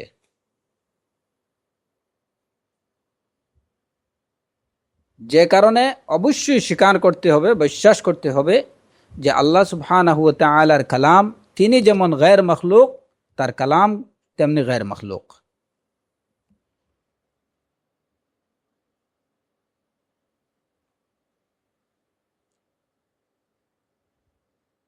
قوله وهكذا قال مالك بن أنس وأحمد بن حنبل رحمه الله। ইমাম বারবাহারি রাহিমাহুল্লাহ বলছেন যে এভাবেই বলেছেন ইমাম মালিক ইবনে আনাস, আহমদ ইবনে হাম্বল রাহিমাহুমুল্লাহ, ওমান ক্বাবলাহুমা মিনাল ফুকাহা ওমান বা'দাহুমা, এবং তাদের আগে আরও যেসব ফুকাহা ছিলেন তারাও একই কথা বলেছেন, এবং তাদের পরে যারা ছিলেন তারাও একই কথা বলেছেন। এই কথার ব্যাখ্যায় শেখ সালেহ আল ফওজান হাফিজাহুল্লাহ বলছেন, হাদা কওলুল আইম্মাহ, এটাই হচ্ছে আইম্মায়ে কেরামদের কথা, এবং তাদের মধ্যে এটা হচ্ছে ইমাম দারুল হিজরা ইমাম মালিক রাহিমাহুল্লাহর কথা, ইমাম আহলে সুন্নাহ ইমাম আহমদ ইবনে হাম্বল রাহিমাহুল্লাহর কথা, আল্লাযী উযযিবা আলা হাদা ওয়া উযিয়া রাহিমাহুল্লাহ ওয়া সাবার, যাকে যে ইমাম আহমদ ইবনে হাম্বল রাহিমাহুল্লাহকে এই মাসআলার বিষয়ে, এই মাসআলার জন্য তাকে শাস্তি দেওয়া হয়েছে, তাকে অনেক নির্যাতন করা হয়েছে, এবং এসব কিছুতে তিনি ধৈর্য ধারণ করছেন। ওয়া গায়রুহুমা মিন আইম্মাতি আহলি সুন্নাহ, এবং তারা ছাড়াও অন্যান্য আহলে সুন্নাহ ওয়াল জামাতের অন্যান্য আইম্মায়ে কেরামের বক্তব্য একই, যে কোরআন কালামুল্লাহ গায়রু মখলুক। ওয়ামান ক্বাবলাহুমা মিনাল ফুকাহা ওয়ামান বা'দাহুমা, এবং ইমাম মালিক এবং ইমাম আহমদ ইবনে হাম্বল রাহিমাহুল্লাহর আগেও যে সকল আইম্মায়ে কেরামরা ছিলেন, তাদেরও বক্তব্য ছিল এই একই বক্তব্য, এবং তাদের পরে যে সমস্ত যারা ছিলেন আহলে সুন্নাহ ওয়াল জামাতের আইম্মায়ে কেরাম যারা, তাদেরও একই বক্তব্য ছিল যে আল কুরআনু কালামুল্লাহ গায়রু মখলুক। ইয়ানি লাম ইয়ানফারিদ আল ইমাম মালিক ওয়াল ইমাম আহমদ বিহাদা, এটা শুধু ইমাম মালিক বা ইমাম আহমদ রাহিমাহুল্লাহর বক্তব্যই ছিল না, বরঞ্চ তাদের আগের এবং তাদের পূর্ববর্তী এবং পরবর্তী আইম্মায়ে কেরামদেরও একই বক্তব্য ছিল। বাল ক্বালা বিহি মান ক্বাবলাহুম মিনাস সাহাবাতি ওয়াত তাবিঈন ওয়া আতিবাউত তাবিঈন ওয়া মান বা'দাহুম মিম্মান জাআ বা'দাহুম মিনাল আইম্মা, এবং এটা শুধু ইমাম মালিক বা ইমাম আহমদ রাহিমাহুল্লাহর কথা না, বরঞ্চ তাদের পূর্ববর্তী সাহাবায়ে কেরাম, তাবিঈন এবং আতিবাউত তাবিঈন যারা, তাদেরও একই কথা ছিল, একই আকীদা ছিল। ওমান বা'দাহুম মিম্মান জাআ বা'দাহুম মিনাল আইম্মা, তাদের পরে যে সমস্ত আইম্মায়ে কেরামরা আহলুস সুন্নাহ ওয়াল জামাতের যে সকল আইম্মায়ে কেরামের আগমন ঘটেছে, তারাও এই একই আকীদা পোষণ করতেন যে আল কুরআন কালামুল্লাহ গায়রু মখলুক মুনাজ্জাল মিনাল্লাহ। কওলুহু ওয়াল মিরাউ ফীহি কুফরুন, ইমাম বারবাহারি রাহিমাহুল্লাহর এই কথা যে কুরআন নিয়ে ঝগড়াঝাটি, এটা হচ্ছে কুফর। এখানে মেরাউন বলতে কি, যে সন্দেহবশত ঝগড়াঝাটি, কোরআন মখলুক কি মখলুক না এই বিষয় নিয়ে সন্দেহবশত ঝগড়াঝাটি, বা ইচ্ছাপূর্বক যে একজন জানে যে কোরআন বা এই বিষয়টা হক, যে কোরআন গैर মখলুক, এরপরেও সে কোরআন মখলুক এইটা নিয়ে সে মিরা করতেছে, জিদাল করতেছে, আর্গুমেন্ট করতেছে, এটা হচ্ছে কুফর। আল মিরাউ ফিল কোরআন হাল হুয়া মখলুক আও গैर মখলুক আও আন্নাল ইনসান ইয়াতাশাক্কাক ويقول ما أدري المسألة خلافية كما يقولونه الآن, কিংবা এই বিষয়ে সন্দেহ পোষণ করা, যে শাক পোষণ করা, এটা হচ্ছে কুফর। কেউ যদি বলে যে আমি জানি না আসলে কোরআন মখলুক কি মখলুক না, বিষয়টা তো এটা একটা ইখতিলাফি বিষয়, মতবিরোধপূর্ণ বিষয়, আমি জানি না এটা মখলুক কি মখলুক না, এরকম কথাও হচ্ছে কুফর। সুস্পষ্ট আকীদা পোষণ করতে হবে কোরআন সম্পর্কে যে এটা কালামুল্লাহ গैर মখলুক।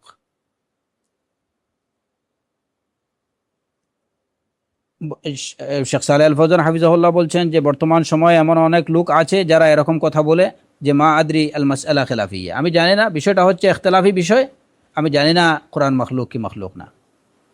ফাকাদ জাহিরাতুল আন ইয়াকুলুন আল মাসআলা খিলাফিয়া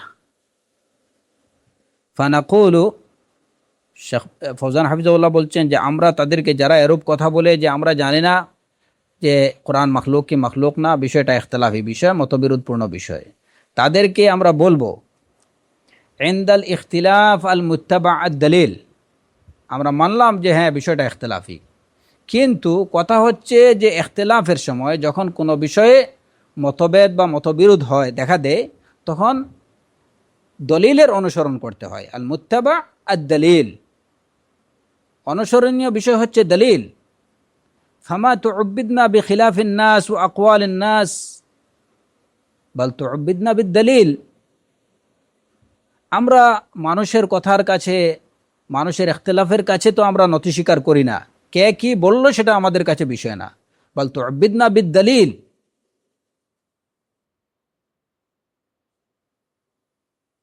আমরা দলিলের অনুসরণ করি, আমরা দলিলের কাছে নতি স্বীকার করি, দলিলকে আমরা মেনে নেই। ফানা'রিদুল খিলাফ আলা দলিল, এই ইখতিলাফটাকে আমরা যখন দলিলের সামনাসামনি করি, ফামা কামা আলাইহি দলিল ফাহুয়াল হক, আমরা যখন কোনো বিষয়ে মতবিরোধ হয় ওই মতবিরোধটাকে আমরা দলিলের কাছে নিয়ে যাই যে এই বিষয়ে কি দলিল রয়েছে। ফামা কামা আলাইহি দলিল ফাহুয়াল হক, যে বিষয়ের উপরে দলিল প্রতিষ্ঠিত হবে সেটাই হচ্ছে হক। যে বিষয়ের পক্ষে বা যে পক্ষে দলিল প্রতিষ্ঠিত থাকবে, প্রমাণিত থাকবে, এটাই হচ্ছে হক। ওমা খালাফাদ দলিল ফাহুয়াল বাতিল, এবং যেটা দলিলের বিপরীত হবে সেটাকে আমরা বাতিল বলে মেনে নেই। আমাদের কাছে আমাদের মানহাজ ওয়াদেহ, আমাদের নীতি ওয়াদেহ। কোনো বিষয়ে, দিনে কোনো বিষয়ে ইখতিলাফ হতে পারে, আমাদের করণীয় কি, আমরা কোথায় কোন বিষয়টাকে আমরা মানব, আমরা দলিলকে মানব। একটা ইখতিলাফি বিষয়, যে কোনো বিষয় নিয়ে ইখতিলাফ তৈরি হয়েছে, হতে পারে, আমাদের কাজ হচ্ছে এই বিষয়ে দলিল নিয়ে আসা বা বিষয়টাকে দলিলের সামনে উপস্থাপন করা। যদি যে পক্ষে দলিল পাওয়া যাবে, সঠিক দলিল পাওয়া যাবে, সেটাই হক বলে আমরা মেনে নেব।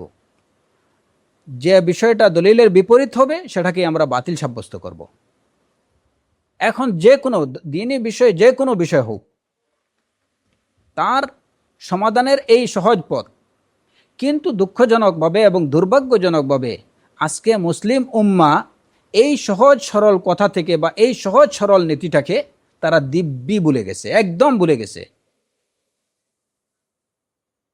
কোনো বিষয়ে, দিনই কোনো বিষয়, সেটা যাই হোক, যে কোনো বিষয় হোক, যখন এই বিষয়ে মতবিরোধ দেখা দেবে, দ্বিমত দেখা দেবে, তখন যদি মুসলিম উম্মাহ দলিলের আশ্রয় গ্রহণ করত যে এই বিষয়ে কোরআন এবং সুন্নাহর কি দলিল আছে আমরা দেখি, কোন মতের পক্ষে দলিল পাওয়া যায়।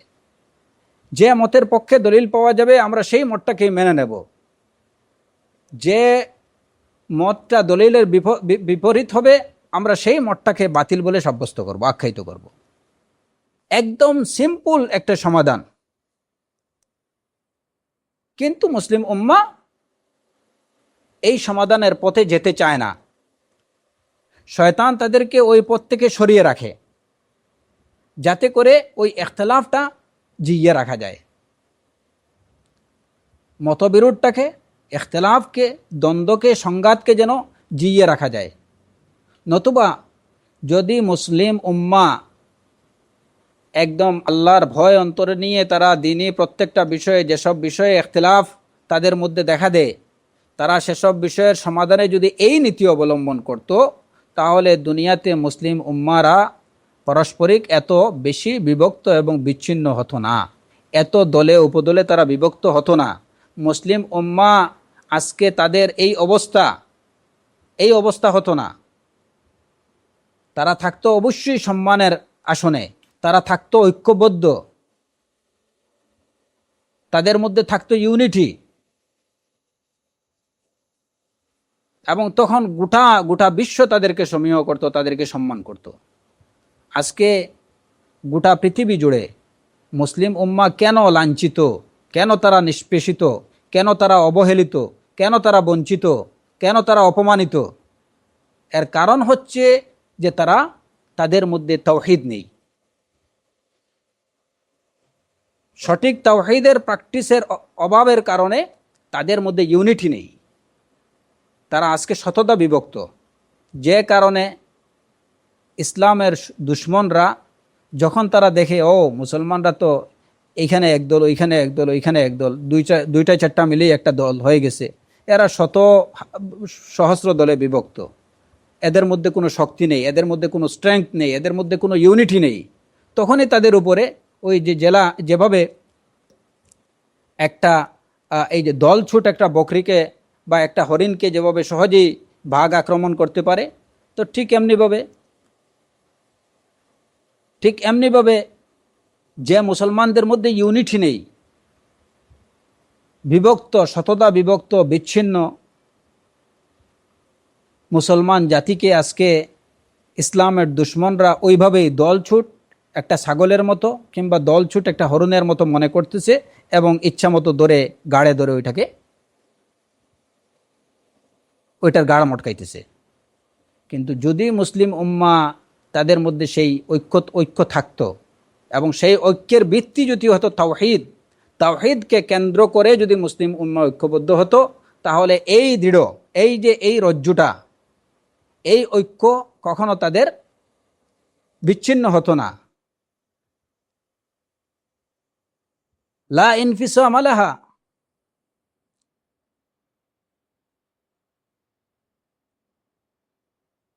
ফামান ইয়াকফুর বিত-তাগুত ওয়া ইউমিন বিল্লাহ ফাকাদ ইসতামসাকা বিল উরওয়াতিল উযকা লা ইনফিসামা লাহা।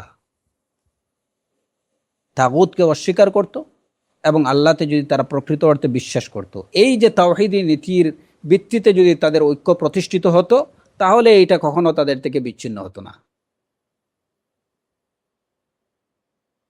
এখন ঐক্য যেটা মুসলমানদের মধ্যে হয় বিভিন্ন জায়গায়, রাজনৈতিক সাময়িক সমঝোতা কিংবা অর্থনৈতিক সাময়িক সমঝোতা, তো দেখা গেল যে অর্থনৈতিক আমি আমার স্বার্থ সিদ্ধি করে ফেলছি, সিদ্ধ হয়ে গেছে, বাস এবার আপনার সাথে আমি আর নেই, আমার স্বার্থ যেটা হাসিল করার এইটা আমার হাসিল হয়ে গেছে, এবার আপনি আমার সাথে নেই, আপনি গেট আউট, অথবা আমি চলে যাচ্ছি।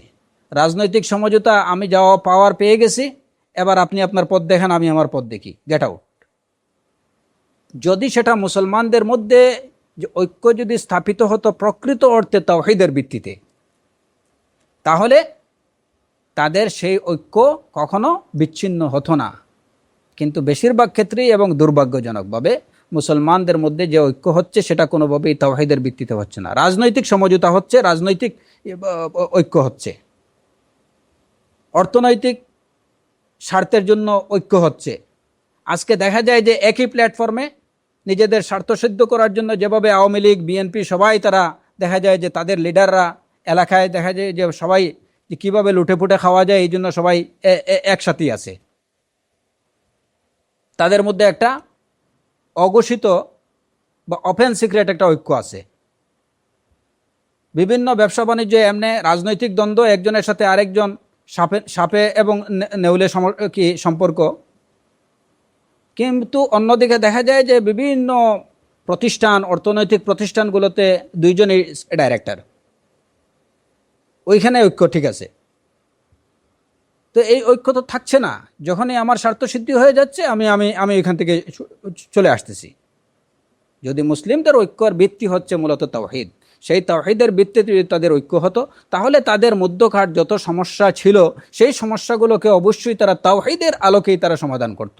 এবং সেই তাওহীদি নীতির ভিত্তিতে মুসলমানদের মধ্যে ইখতিলাফি যত ধরনের ইখতিলাফ বা মতবিরোধ আছে সেই মতবিরোধগুলোকে নিরসন করার সিস্টেম কি, পদ্ধতি কি, কোরআনে কারীম সেটা বলে দিছে, ফাইন তানাযাতুম ফি শাইইন ফারুদ্দুহু ইলাল্লাহি ওয়ার রাসূল।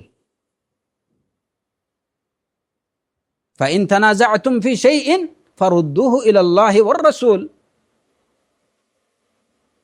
যদি তোমরা কোনো বিষয়ে বিবাদ বিসম্বাদে লিপ্ত হও, ফারুদ্দুহু ইলাল্লাহি ওয়ার রাসূল, তাহলে সেটাকে নিয়ে যাও আল্লাহর কাছে এবং রাসূলের কাছে। তার মানে কি, কোরআনের কাছে এবং সুন্নাহর কাছে, ওইটাকে ওই কোরআন এবং সুন্নাহর দলিলের সামনে নিয়ে যাও। আজকে মুসলমানদের মধ্যে এই যে যত বিষয়, যদি প্রকৃত অর্থে মুসলমানরা সেই তাওহীদের উপরে যদি তাদের ইউনিটি হতো তাহলে অবশ্যই তারা কোরআনের এই নির্দেশকে অনুসরণ করে মুসলমানদের মধ্যে যত সব বিষয়ে যত ইখতিলাফ আছে সেই বিষয়গুলোর সমাধান তারা খুঁজতো এই আয়াতে, ফাইন তানাযাতুম ফি শাইইন ফারুদ্দুহু ইলাল্লাহি ওয়ার রাসূল। কিন্তু ওই মূল জায়গাতে গলদ হওয়ার কারণে যে তারা প্রকৃত তাওহীদ যেটা সেই তাওহীদকে প্র্যাকটিস করছে না, সেই তাওহীদ থেকে দূরে হওয়ার কারণে তারা প্রকৃত অর্থে ঐক্যবদ্ধ হতে পারছে না। যে কারণে তাদের মধ্যকার যে বিরোধ, যে বিসম্বাদ, যে ঝগড়াঝাটি, এইগুলা নিরসনের জন্য তারা কোরআনের নীতি অবলম্বন করতে পারছে না। আজকে যখন বলা হয় ইসলামের বা দ্বীনি কোনো বিষয়ে যখন সব্বরাত পালন করব কি করব না, আমরা মানলাম বিষয় ইখতিলাফি বিষয় বলেই কি বসে থাকবো? এই যে কিছু ভালো মানুষ সাজার চেষ্টা করে, কিছু আলেম উলামারা যারা নিজেদেরকে আলেম উলামা বলে দাবি করে, এরকম কিছু লোক ভালো মানুষ সাজার চেষ্টা করে যে না দুই পক্ষকেই একটু কি রাখলাম, যে এখানে আমরা লিবারেল ইসলাম নিয়ে তো এই গতকালকে আমার সাথে দেখা হলো, হ্যাঁ, আলেম নামের আরেক জাহিল যে নিজেকে মনে করে যে মনে হয় এই বাংলাদেশের অনেক বড় পণ্ডিত, এরকম একটা লোকের সাথে দেখা হলো। হ্যাঁ, তো আমাকে দেখেই কোনো এক প্রসঙ্গে বলল যে হালাকাল মুতানাত্তিউন, হালাকাল মুতানাত্তিউন, হালাকাল মুতানাত্তিউন। এখন কিছু লোক বের হয়েছে, তারা বিসালাত 8 রাকাত পড়ে, এরা নিজেদেরকে আহলুল হাদিস বলে দাবি করেন, এরা নিজেদেরকে কেউ কেউ আছে নিজেদেরকে আহলুল কোরআন বলে দাবি করে, অথচ এইগুলা তো আমরা কখনো শুনিনি। হ্যাঁ, এইগুলা মানুষের মধ্যে একটা অনৈক্য সৃষ্টি করা। আর যদি বিষয়গুলা এগুলাই হয় তাহলে এগুলা ইখতিলাফি বিষয়গুলা নিয়ে কেন এত কিছু। তো যাই হোক, কিছুক্ষণ শোনার পরে আমার যখন আর সহ্য হলো না, তখন লোকটাকে বললাম যে হালাকাল মুতানাত্তিউন মা মা'না তানাত্তু। তানাত্তু কাকে বলে? আপনার এই কথাটাই তো হচ্ছে তানাত্তু। আপনি এই কথাগুলো যেভাবে উপস্থাপন করতেছেন ওইটাই হচ্ছে তানাত্তু। ইখতিলাফ আছে ভালো কথা, মাসআলা ইখতিলাফিয়া, এটা নিয়ে বসে থাকবেন আপনি? এটার সমাধান দরকার না, এটার সমাধানের পথ খোঁজা, এটা তো তানাত্তু না। ফাইন তানাযাতুম ফি শাইইন ফারুদ্দুহু ইলাল্লাহি ওয়ার রাসূল। যে না ইখতিলাফ আছে, এটা নিয়ে এক একজনের এক এক মত থাকতে পারে, প্রত্যেকের মতের প্রতি শ্রদ্ধাশীল থাকা, একজনের মতের প্রতি প্রত্যেকের মতের প্রতি শ্রদ্ধাশীল থাকা দরকার। হ্যাঁ, এটা তো ইসলামের নীতি না। ফারুদ্দুহু ইলাল্লাহি ওয়ার রাসূল, এটা সমাধান দরকার, এবং সেই সমাধানের পথে অগ্রসর হওয়া, এটার নাম তানাত্তু না, এটা হচ্ছে ইমতিসালান লি আমরিল্লাহি আযজা ওয়া জাল। এটা হচ্ছে আল্লাহ সুবহানাহু ওয়া তাআলার এই নির্দেশ অনুসরণ করা, এই নির্দেশ পালন করা। মুসলমানরা এই যে সমস্ত এই নিসফে শাবান, লাইলাত, শবে বরাতের যে বিষয়, আমরা মেনে নিলাম যে এই বিষয়ে কি আছে, ইখতিলাফ আছে, ভালো কথা। এখন কি এই ইখতিলাফ থাকবে এই সমাজে, জিয়ে থাকবে যুগের পর যুগ? এটা একটা সমাধান তো দরকার। সেই সমাধান কোথায়? আমরা নিয়ে যাই না আরিদুল খিলাফ আলা দলিল, এই ইখতিলাফটাকে আমরা দলিলের মুখামুখি করি, দেখি কোন পক্ষে আমরা শবে বরাত পালন করব না এটাকে বর্জন করব, কোন পক্ষে দলিল আছে। যদি দেখা যায় যে শবে বরাত যেভাবে পালিত হচ্ছে আমাদের দেশে, এইভাবে পালিত হওয়ার পক্ষে কোরআনে কারীমে কিংবা রাসূলুল্লাহ সাল্লাল্লাহু আলাইহি ওয়াসাল্লামের সহিহ সুন্নাতে এই বিষয়ে কোনো দলিল আছে, আমরা মেনে নেব। আর যদি এ বিষয়ে কোরআনে কারীমের কোনো দলিল না থাকে, সুন্নার যদি কোনো দলিল, সহিহ সুন্নার কোনো দলিল না থাকে, তাহলে আমরা নির্দ্বিধায় স্বীকার করব, ঘোষণা দেব যে এটা বাতিল।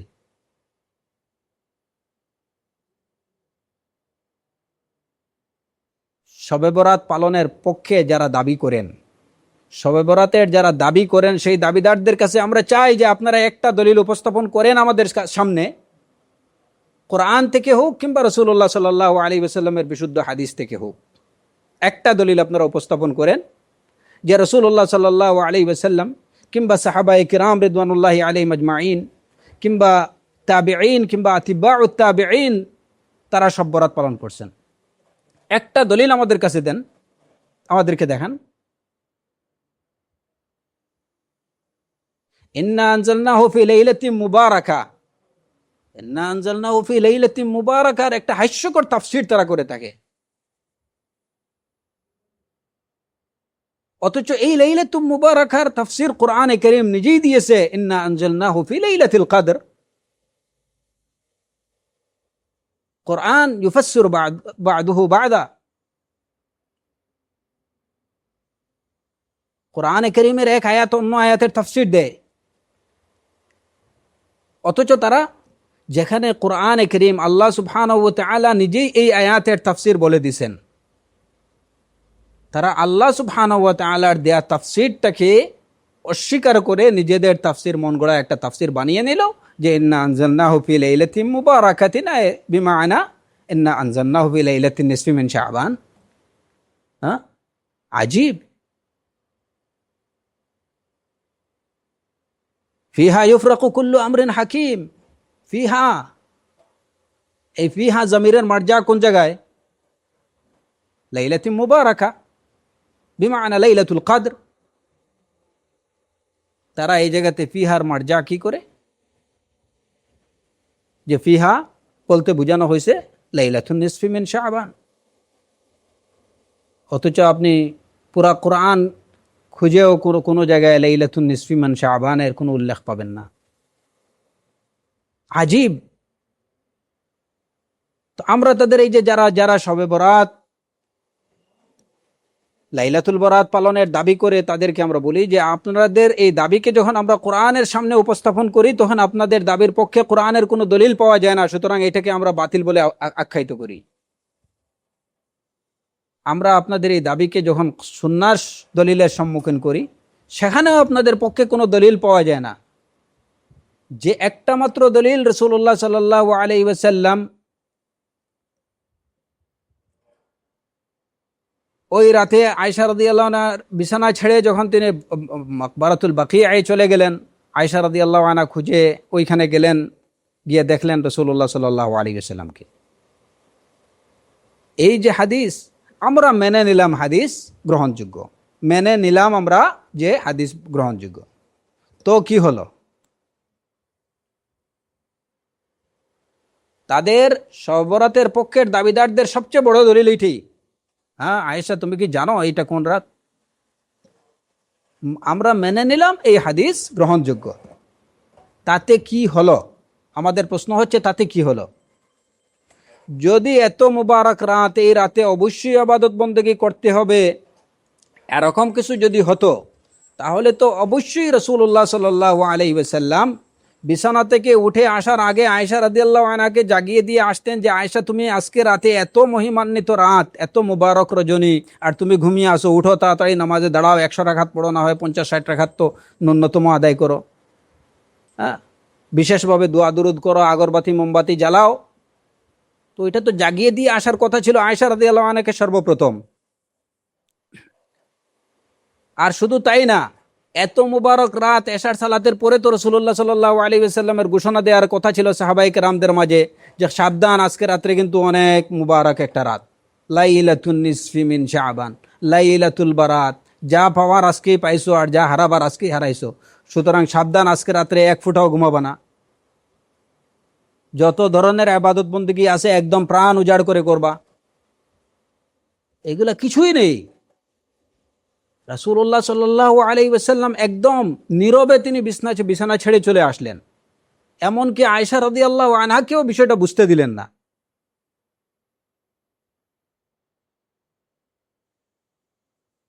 অথচ রাসূলুল্লাহ সাল্লাল্লাহু আলাইহি ওয়াসাল্লাম যেসব আমল, ইবাদত এবং বন্দেগী করার জন্য সুস্পষ্ট ভাষায় নির্দেশ দিয়েছেন, এই বরাত পালনকারীরা ওই সমস্ত সুস্পষ্ট নির্দেশের দ্বারে কাছেও নেই।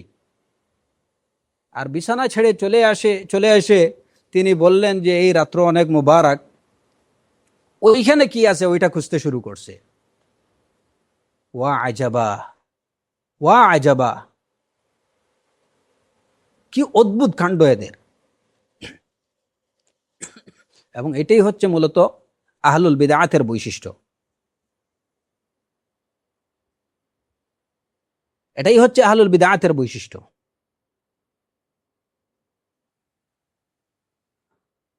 কিন্তু প্রস্রাব করে গোসলের চেষ্টা করবে।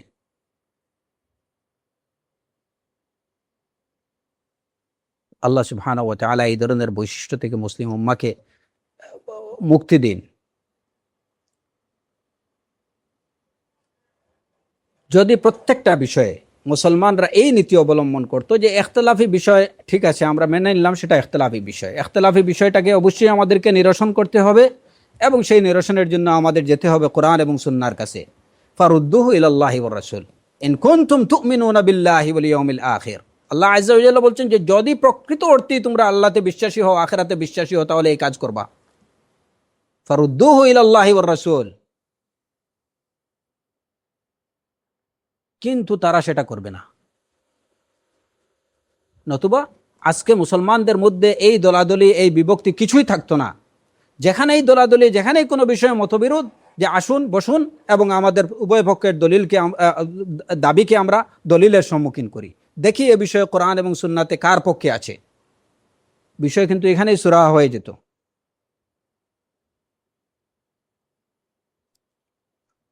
ফায়াজিবুর রাদ ইলা কিতাবিল্লাহি ওয়া সুন্নতি রাসূলিহি সাল্লাল্লাহু আলাইহি ওয়াসাল্লাম।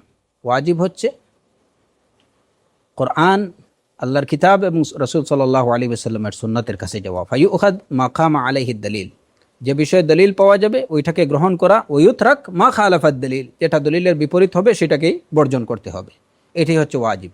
ওয়া আম্মা আল্লাযী ইয়াখুযুল কাউল আল্লাযী ইউওয়াফিকু হাওয়াহু আও শাহওয়াতাহু ওয়ালাউ খালাফাদ দলিল ফাহাদা দাল্লুন। আর যে ব্যক্তি তার নিজের হাওয়া প্রবৃত্তি, নিজের চাহিদা অনুযায়ী যে কথাটা তার মনোভূত হলো, যেটা তার মনে চায় ওইটাকে গ্রহণ করলো, যদিও এটা দলিলের বিপরীত, এই কাজ যারা করে, ফাহাদা দাল্লুন, সে হচ্ছে পথভ্রষ্ট। দলিলের বিপরীত কিন্তু তার হাওয়ার মুআফিক, তার প্রবৃত্তি, যে না এটা আমার মন মতো হয়েছে, আমিন জোরে বলবেন না, মসজিদে ডিস্টার্ব হয়, না এটা তো হুজুর ভালো কথাই কইছে, সবাই নীরব, এখানে ইমাম সাহেব তিলাওয়াত করতেছে, আপনি মধ্যখান থেকে আমিন বলবেন, না এটা তো একটা যুক্তির কথা, তো এইটা ওই বেটার কাছে যুক্তির কথা। অথচ সাহাবায়ে কেরাম রিদওয়ানুল্লাহি আলাইহিম আজমাইন তারা সেটা জুড়ে বলতেন, মসজিদ গুঞ্জরিত হয়ে উঠত আমিনের শব্দে। রাসূলুল্লাহ সাল্লাল্লাহু আলাইহি ওয়াসাল্লাম বললেন, তুমি বলো আমিন। ইযা ক্বালা আল ইমামু গায়রিল মাগদুবি আলাইহিম ওয়ালাদ-দাল্লিন ফাকুলু আমিন ফাইন্নাল ইমাম ইয়াকুলু আমিন ওয়া ইন্নাল মালায়েকা তাকুলু আমিন ফামান ওয়াফাকা তামিনুহু তামিনাল মালায়েকা গুফিরা লাহু মা তাকাদ্দামা মিন যামবি। তুমি আমিন বলো, ইমামও আমিন বলেন, মালায়েকারও আমিন বলেন। যার আমিন মালায়েকাদের আমিনের সাথে মিলে গেল, গুফিরা লাহু মা তাকাদ্দামা মিন যামবিহি, তার পিছনের সব গুনাহ আল্লাহ সুবহানাহু ওয়া তাআলা ক্ষমা করে দেন। রাসূলুল্লাহ সাল্লাল্লাহু আলাইহি ওয়াসাল্লামের এই সুস্পষ্ট কথা ওইটাকে পিছনে ফেলে দিচ্ছে, কারণ ওইটা তার পছন্দ হচ্ছে না। তার হাওয়া, তার শাহওয়া চাইতেছে যে না, আমি মুখ বন্ধ করে দাঁড়িয়ে থাকি, এটা আমার মাযহাব, এটা আমার ইমাম সাহেব এইভাবে কইছে, আমার হুজুর এইভাবে বলে দিছেন। বাস, দুনিয়ার সবচেয়ে বড় ইমাম যেটা বলে গেলেন ওইটার কোনো মূল্য তার কাছে নেই। সে ইত্তেবা করতেছে, সে তাকলিদ করছে তার হাওয়ার, তার শাহওয়াতের। এরাই হচ্ছে দাল্লুন মুদিল্লুন, নিজে পথভ্রষ্ট এবং এরা অন্যকে এভাবে পথভ্রষ্ট করে। হাদা ইয়াবুদু হাওয়া, হ্যাঁ তার হাওয়ার ইবাদত করে, প্রবৃত্তির ইবাদত করছে। আম্মাল্লাযী ইয়াবুদুল্লাহ ফায়াখুদুল্লাযী কামা আলাইহি ad-দালিল মিন কিতাবিল্লাহি ওয়া সুন্নতি রাসূলিহি সাল্লাল্লাহু আলাইহি ওয়াসাল্লাম। আর প্রকৃত অর্থে যে ব্যক্তি আল্লাহর ইবাদত করে সে দলিলকে অনুসরণ করবে। যে বিষয়ের পক্ষে দলিল প্রতিষ্ঠিত আছে, প্রমাণিত আছে, সে ওই বিষয়টাকে গ্রহণ করবে। কোরআন এবং সুন্নাহ থেকে যে বিষয়ে দলিল আছে সে ওই বিষয়টাকে গ্রহণ করবে, সে তার হাওয়ার অনুসরণ করবে না। আর যে কোরআন এবং সুন্নাহর দলিলকে পিছনে ফেলে দিয়ে নিজের হাওয়ার অনুসরণ করবে, সে হচ্ছে প্রকৃত অর্থে নিজের প্রবৃত্তির পূজারী, সে হচ্ছে প্রবৃত্তির পূজারী। আল্লাহ সুবহানাহু ওয়া তাআলা মুসলিম উম্মাহকে প্রকৃত অর্থে তাওহীদের ভিত্তিতে ঐক্যবদ্ধ হওয়ার এবং তাদের মধ্যকার সব ধরনের বিরোধ কোরআন এবং সুন্নাহর নির্দেশের আলোকে নিরসরণ করার তৌফিক দান করুন এবং সর্বপ্রকার বিভ্রান্তি, ভ্রষ্টতা এগুলো থেকে বেঁচে থাকার তৌফিক দান করুন। ওয়া আখিরু দাওয়ানা আনিল হামদুলিল্লাহি রাব্বিল আলামিন ওয়া সাল্লাল্লাহু আলা নাবিয়িনা মুহাম্মদ ওয়া আলা আলিহি ওয়া সাহবিহি আজমাইন।